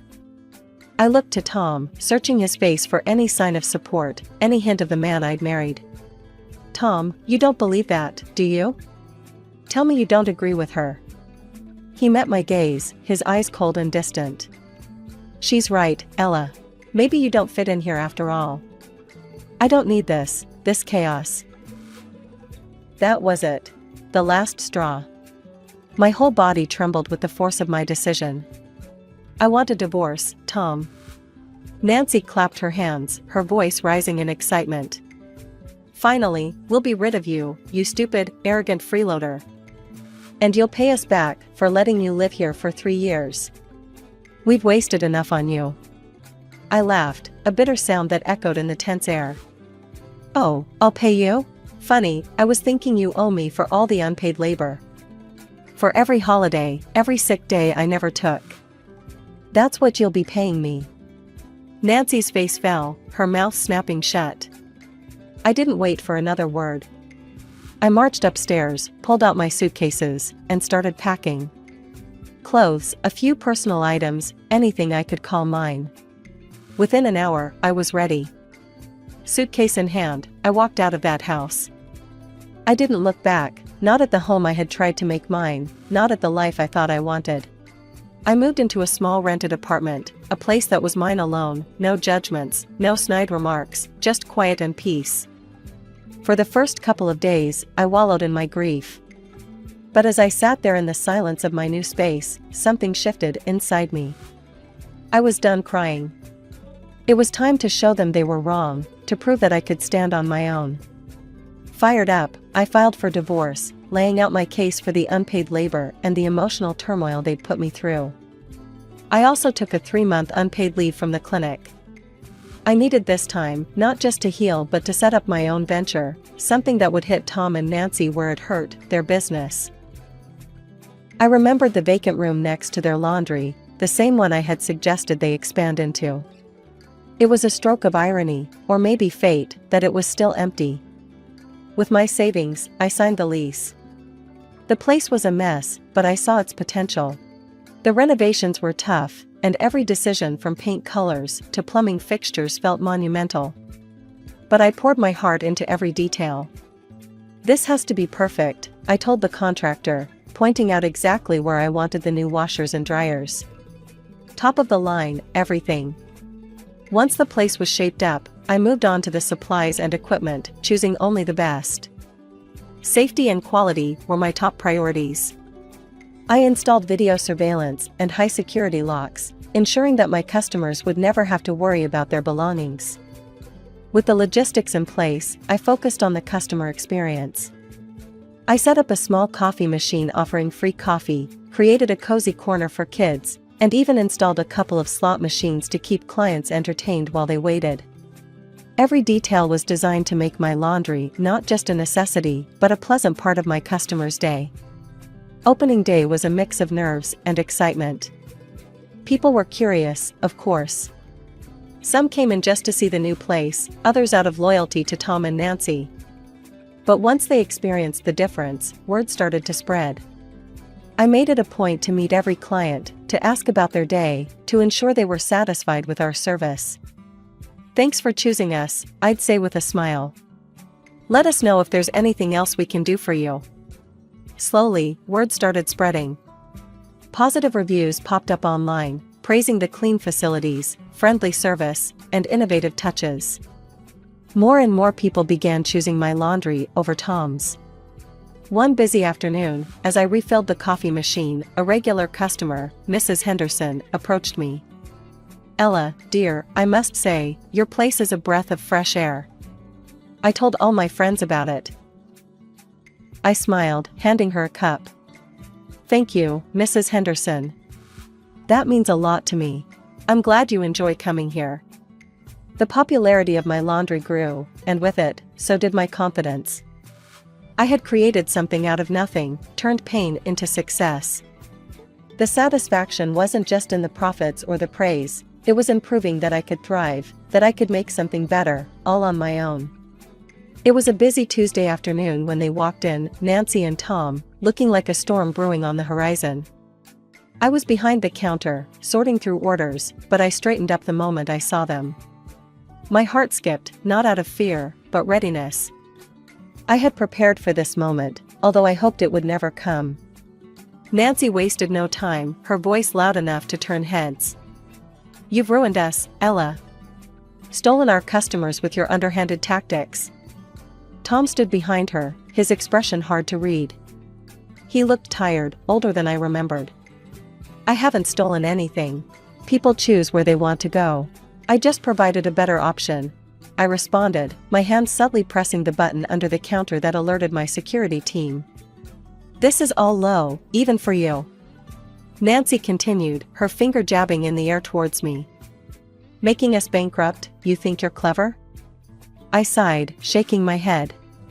"I think I'm fair. I offered ideas, remember? You both pushed me out, laughed at my suggestions. I built this from scratch, honestly, and with hard work." Tom finally spoke, his voice quiet. "Ella, this isn't what we..." "Tom, look around you. I've made this place what it is, because I listened, I adapted, and I cared. Not only about profits, but about people." Nancy's face was red, her anger palpable. "You think you're better than us, that you can just replace us?" "No, Nancy. I just chose not to settle for mediocrity," I replied, pulling up reviews on my phone and pushing it across the counter towards them. "Read these. Customers didn't leave because of me. They left because of dirty rooms, rude service, and poor quality. They left because you refused to change." She glanced at the screen, then looked away, her mouth tightening. "And now," she hissed, turning her wrath back to Tom, "you've let her destroy everything your father built." Tom's face crumpled, and for a moment, I felt a pang of old affection, quickly smothered by years of strain. Nancy turned back to me, desperation in her voice. "Give him a job, then. Take him on here.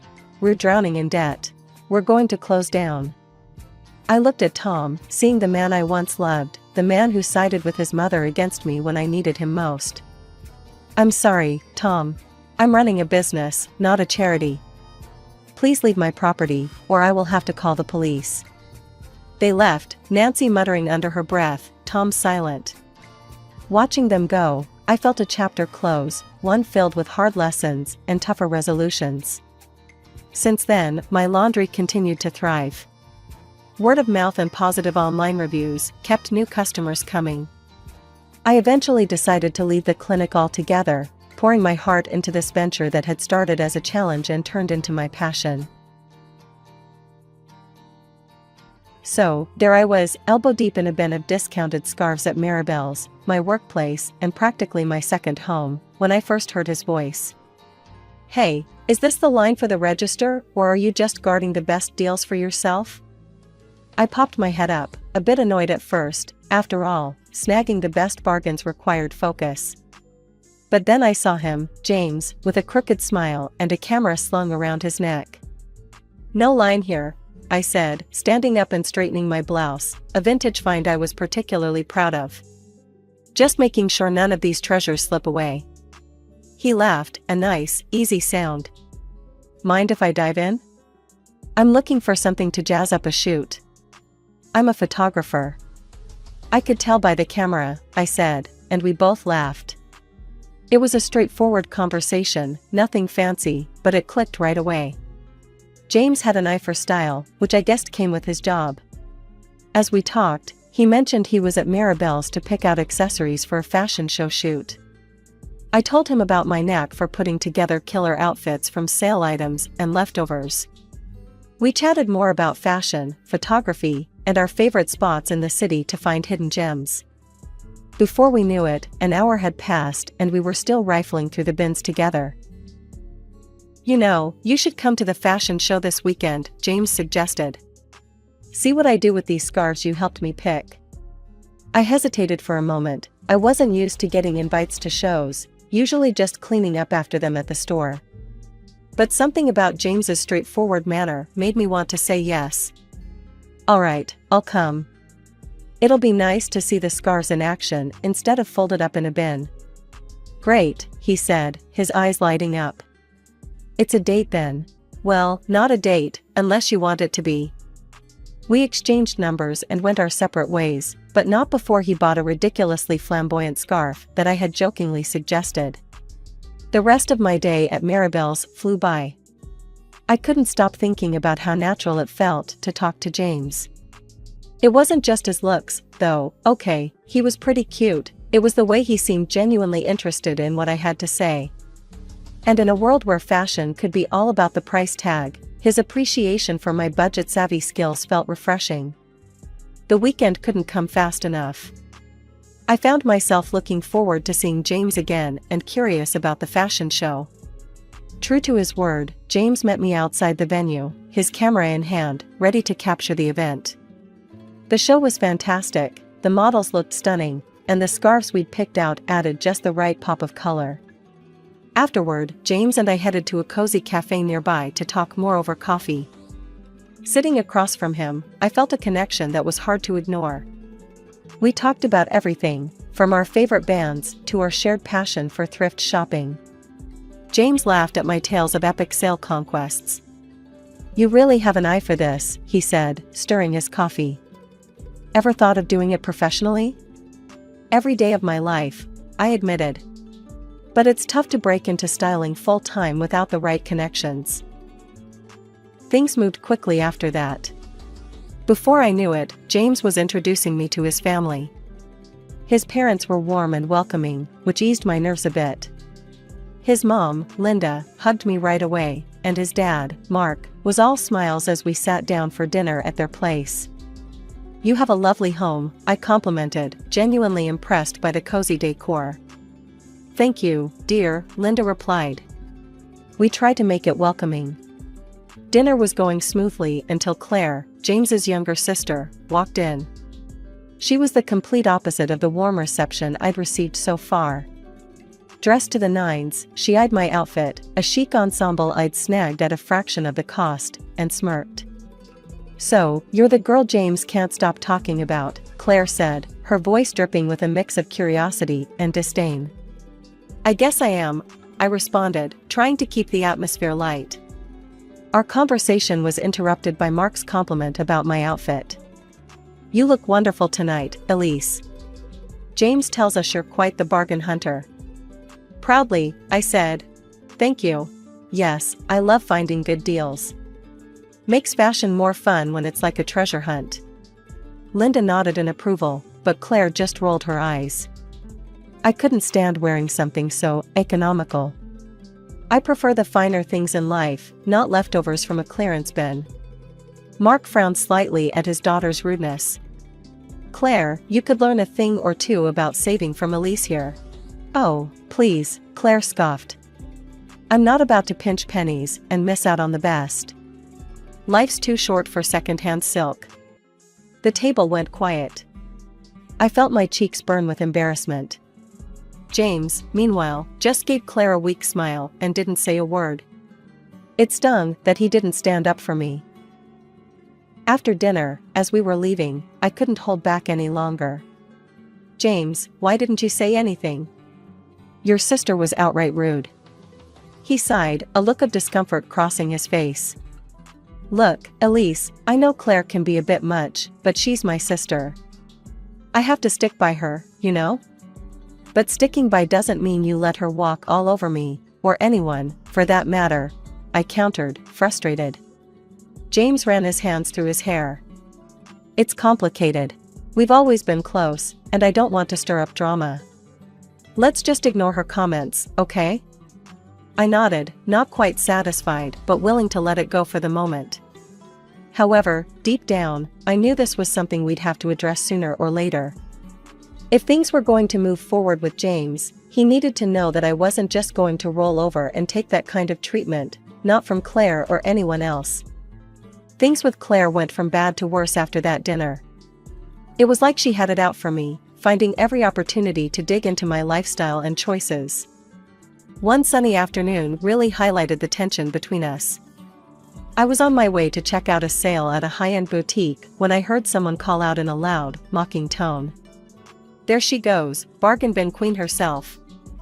I turned to see Claire, flanked by her usual entourage, sneering at me from across the street. Her friends joined in with laughter, obviously enjoying the show. Yeah, headed to snatch up another glamorous discount? Claire added, her voice dripping with sarcasm. Keeping my composure, I responded with a calm and clear voice. Actually, yes. They've got a sale on their luxury line, half off today. You guys should check it out, it's a steal.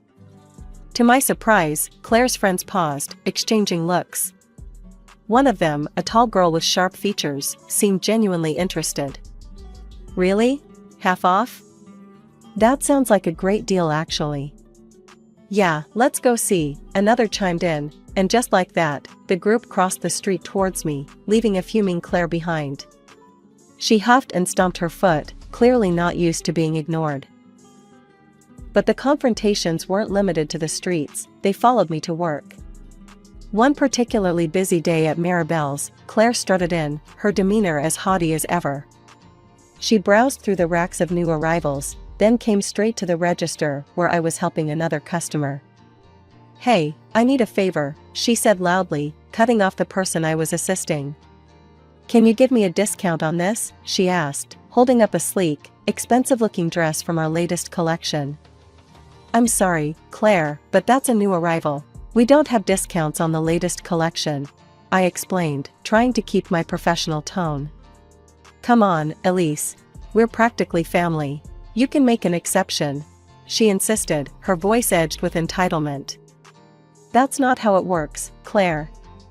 I can't give discounts at my discretion, especially not on new stock. Her face turned a shade of red, and her voice rose. That's ridiculous. You're just being difficult because you don't like me.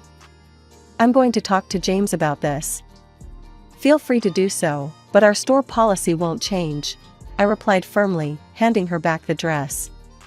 She threw the dress onto the counter and stormed out, muttering about how unhelpful I was and how she'd make sure her brother knew about my poor attitude.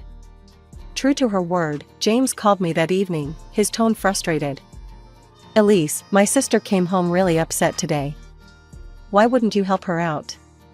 She just wanted a little discount. James, you know I work in retail. I can't just hand out discounts. It's against store policy, and it could get me in trouble, I explained, trying to keep my voice steady despite my growing annoyance. But she's my sister. Can't you just make an exception this once? He pressed. No, James, I really can't. It's my job on the line. You wouldn't want me to compromise my work, would you? I countered. We ended the conversation there, but the issue remained unresolved. The constant tug-of-war over Claire's expectations and my refusal to bend the rules was straining not just my relationship with her, but with James as well. After the discount debacle, I did my best to keep my distance from Claire, but family dinners made that nearly impossible. At each gathering, she seemed more intent on flaunting her latest conquest, a wealthy guy she'd started seeing. She'd throw around comments about the lavish lifestyle she was expecting, each one feeling like a tiny jab at my more modest ways. During one such dinner, she was bubbling over with details about her upcoming wedding plans. "Oh, you wouldn't believe the size of the diamond he's getting me. It's simply massive," she boasted, making sure everyone at the table could hear. James, sitting next to me, chimed in with genuine enthusiasm. "Yeah, sis, make sure you snag that guy before he realizes you're way out of his league." He laughed, nudging her playfully. The conversation drifted to other topics, but the undercurrent of Claire's bragging lingered. It was clear she loved the spotlight. Meanwhile, James turned to me with a softer expression once we were alone in the car. "You're quiet tonight. Everything okay?" he asked, reaching over to squeeze my hand. "I'm fine, just thinking about our own plans," I said, forcing a smile. His eyes lit up. "Speaking of which, I've been meaning to ask you." He trailed off, and I felt my heart skip a beat as he pulled a small box from his jacket pocket. "Elise, will you marry me?" he said, opening the box to reveal a beautiful, simple ring that was perfectly my style. Tears sprang to my eyes, not just from the joy of the moment, but also from relief. "Yes, James, of course, I will." We spent the next few months deep in wedding planning. I threw myself into every detail, designing the style of the celebration with a keen eye. I ordered a special wedding dress with a large bow, something unique and stunning. I sketched and planned each aspect of the decor, from the photography areas to the table settings, ensuring everything followed a cohesive, elegant theme. At home, I spread out my designs on the living room floor, poring over fabric swatches and invitation samples. James watched, impressed with my dedication. "This is going to be incredible, Elise. You have such a great eye," he said, leaning over to examine a sketch of the archway I designed. "I just want it to be perfect. I want our guests to feel as special as we will on that day," I replied, my eyes scanning the room, imagining how it would all come together. We kept all the plans and sketches in a folder at home, a folder that became more stuffed with ideas and confirmations as the days went by. Every now and then, James would flip through it, nodding approvingly at my latest additions or suggesting little tweaks. Things started to feel rushed when Claire announced her wedding date, which was suspiciously set for 2 months before mine. I couldn't help but think she was trying to upstage me. Meeting her fiancé, a polite guy from a wealthy background, I figured he didn't really know what he was getting into. He seemed nice enough, but oblivious to Claire's competitive streak. One afternoon, I was out shopping with Linda, my future mother-in-law, trying to pick out some last-minute decorations for Claire's wedding, as well as some items for my own. We decided to take a break and grabbed some coffee at a nearby cafe. Linda stirred her coffee, looking a bit distressed. "I just don't understand Claire sometimes. She's leaving everything to the last minute. It's like she doesn't care about the details at all." I nodded, sipping my own coffee. "Yeah, it's a lot to pull together a wedding." Linda gave me an awkward smile. "I hate to impose, especially with your own wedding coming up. But maybe you could give her some advice? She seems to respect your style, even if she doesn't show it." "I can try," I said, though the thought of working closely with Claire on anything filled me with dread. The opportunity came up at a family dinner later that week. The atmosphere was tense, as usual, thanks to the underlying rivalry that Claire seemed keen on fostering. During dessert, Linda brought up the topic. "Elise has been doing such a wonderful job planning her wedding," Linda began, casting a meaningful glance my way. "Maybe she could give you some tips, Claire?" Claire, who had been halfway through bragging about her honeymoon plans, paused and looked at me. Her expression was hard to read. "Thanks, but no thanks, Mom. I've got it covered." Relief washed over me, and I quickly chimed in. "Of course, whatever works best for you." "Yeah, I want my wedding to be unique, you know? Not like anyone else's," Claire added, a bit pointedly. The conversation moved on, but the jab lingered in the air. I just shrugged. If Claire wanted to take on everything herself, that was fine by me. less drama to deal with. As the days ticked down to Claire's wedding, I threw myself into finalizing my own plans. My days were filled with calls to vendors, fittings for my dress with the large bow that I adored, and meetings with the decorator to ensure every detail was perfect. The moment I arrived at Claire's wedding venue, my heart sank. It was like walking into a mirror image of the wedding I had been planning for months. The floral arrangements, the decor, even the small touches I'd prided myself on choosing were all there, as if lifted straight from my sketches. "Can you believe this? It's all so gorgeous," Linda exclaimed, completely unaware of the origin of the designs. I barely managed a nod, my eyes scanning the setup. It was more than just resemblance, it was a carbon copy.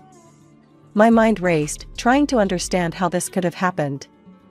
Then, Claire and her fiancé made their entrance, and my breath caught in my throat. She was wearing the exact dress I had custom ordered, down to the last detail, and clutching the bouquet I had so carefully designed. The sight was a gut punch. I pulled my phone out and dialed James, my hands shaking. "James, where are you? We need to talk. Now." He picked up, his voice strained. "Hey, I'm at the back with the guys. What's up?" How could Claire's wedding look exactly like what we planned? The decorations, her dress, even the flowers, how, James? There was a pause, a moment of silence that felt like an eternity. "Elise, it's all a misunderstanding. You're overthinking it." Overthinking it? I could hardly believe what I was hearing. I needed answers, and I needed them now. Ending the call, I marched over to where Linda was standing with Claire and her groom, just as another relative was gushing about the decor. "It's just stunning, Claire. The creativity here is amazing. How did you come up with all this?" they asked, their voice filled with admiration. Claire glanced at me, her smile faltering for a moment before she regained her composure. "Oh, I've been planning this for months. Wanted to keep it a surprise." I couldn't hold back. "Really, Claire? When did you start planning?" "Because it looks exactly like the plans I have at home. The ones I showed to James." The area went quiet. Heads turned.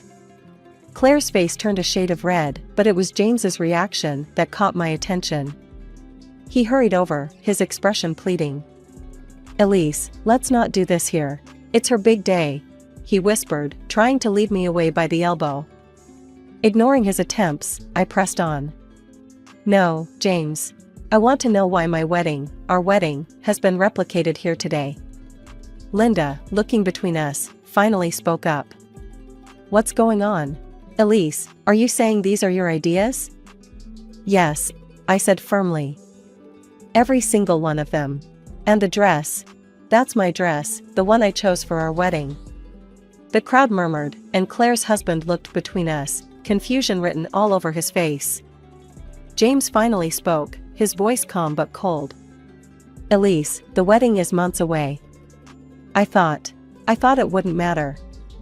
Claire liked the ideas, and it saved money. The guests watched, some with open curiosity, others with discomfort. Linda looked devastated, her hands covering her mouth. I stood there, the weight of the betrayal sinking in.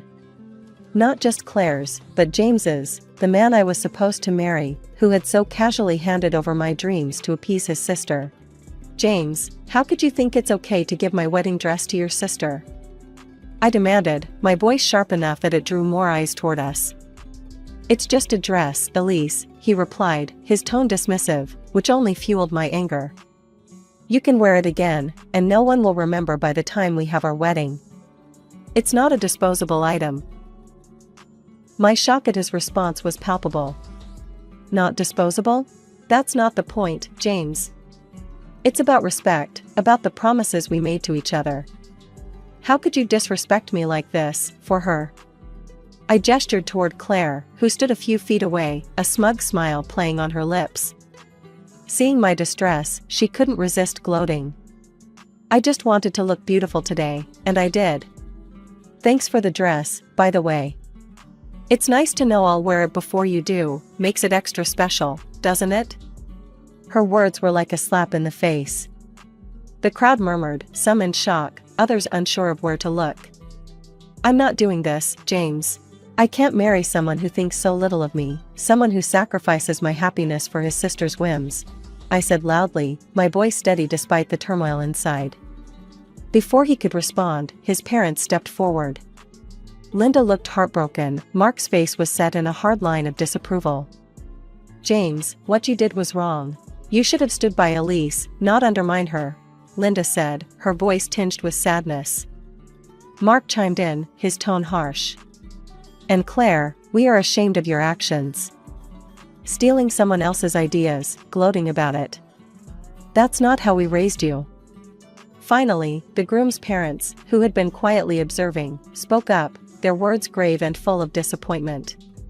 You can't start a family life based on lies, Claire's future father-in-law stated sternly.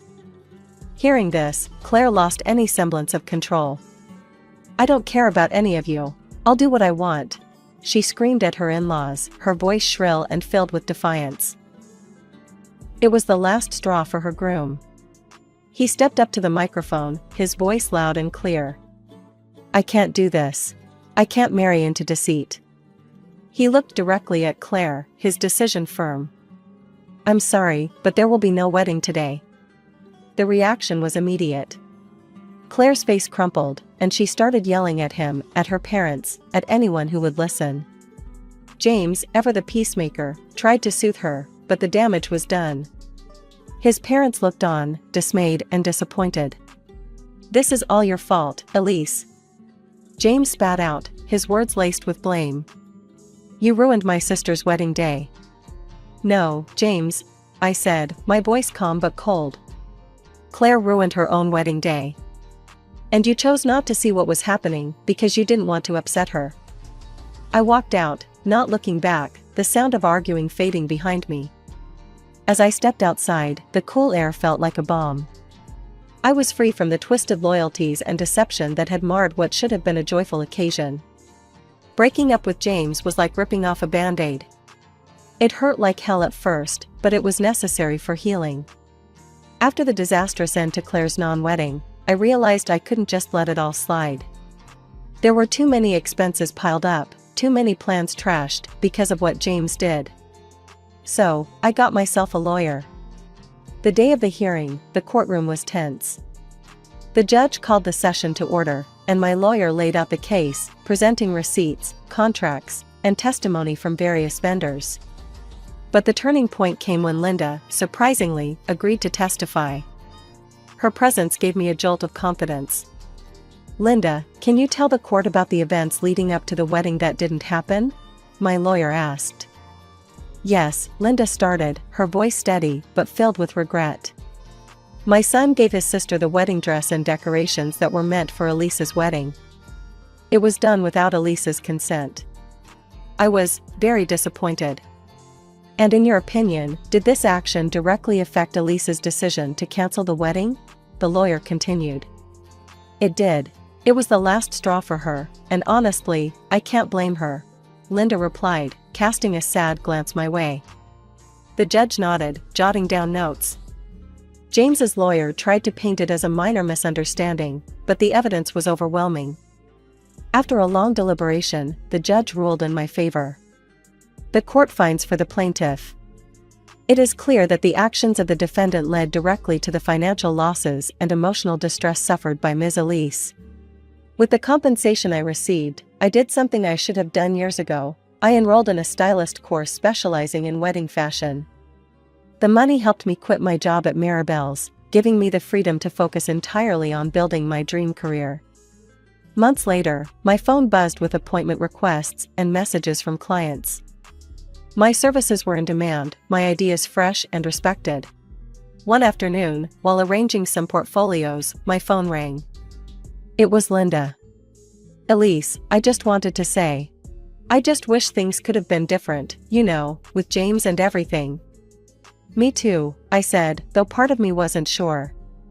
If not for that disaster, I might never have found my true path. Hanging up, I looked around my new studio filled with fabric swatches and glowing testimonials from happy clients. I was exactly where I needed to be, doing what I loved. Sure, the road here was bumpy, but sometimes life's detours lead to the best destinations.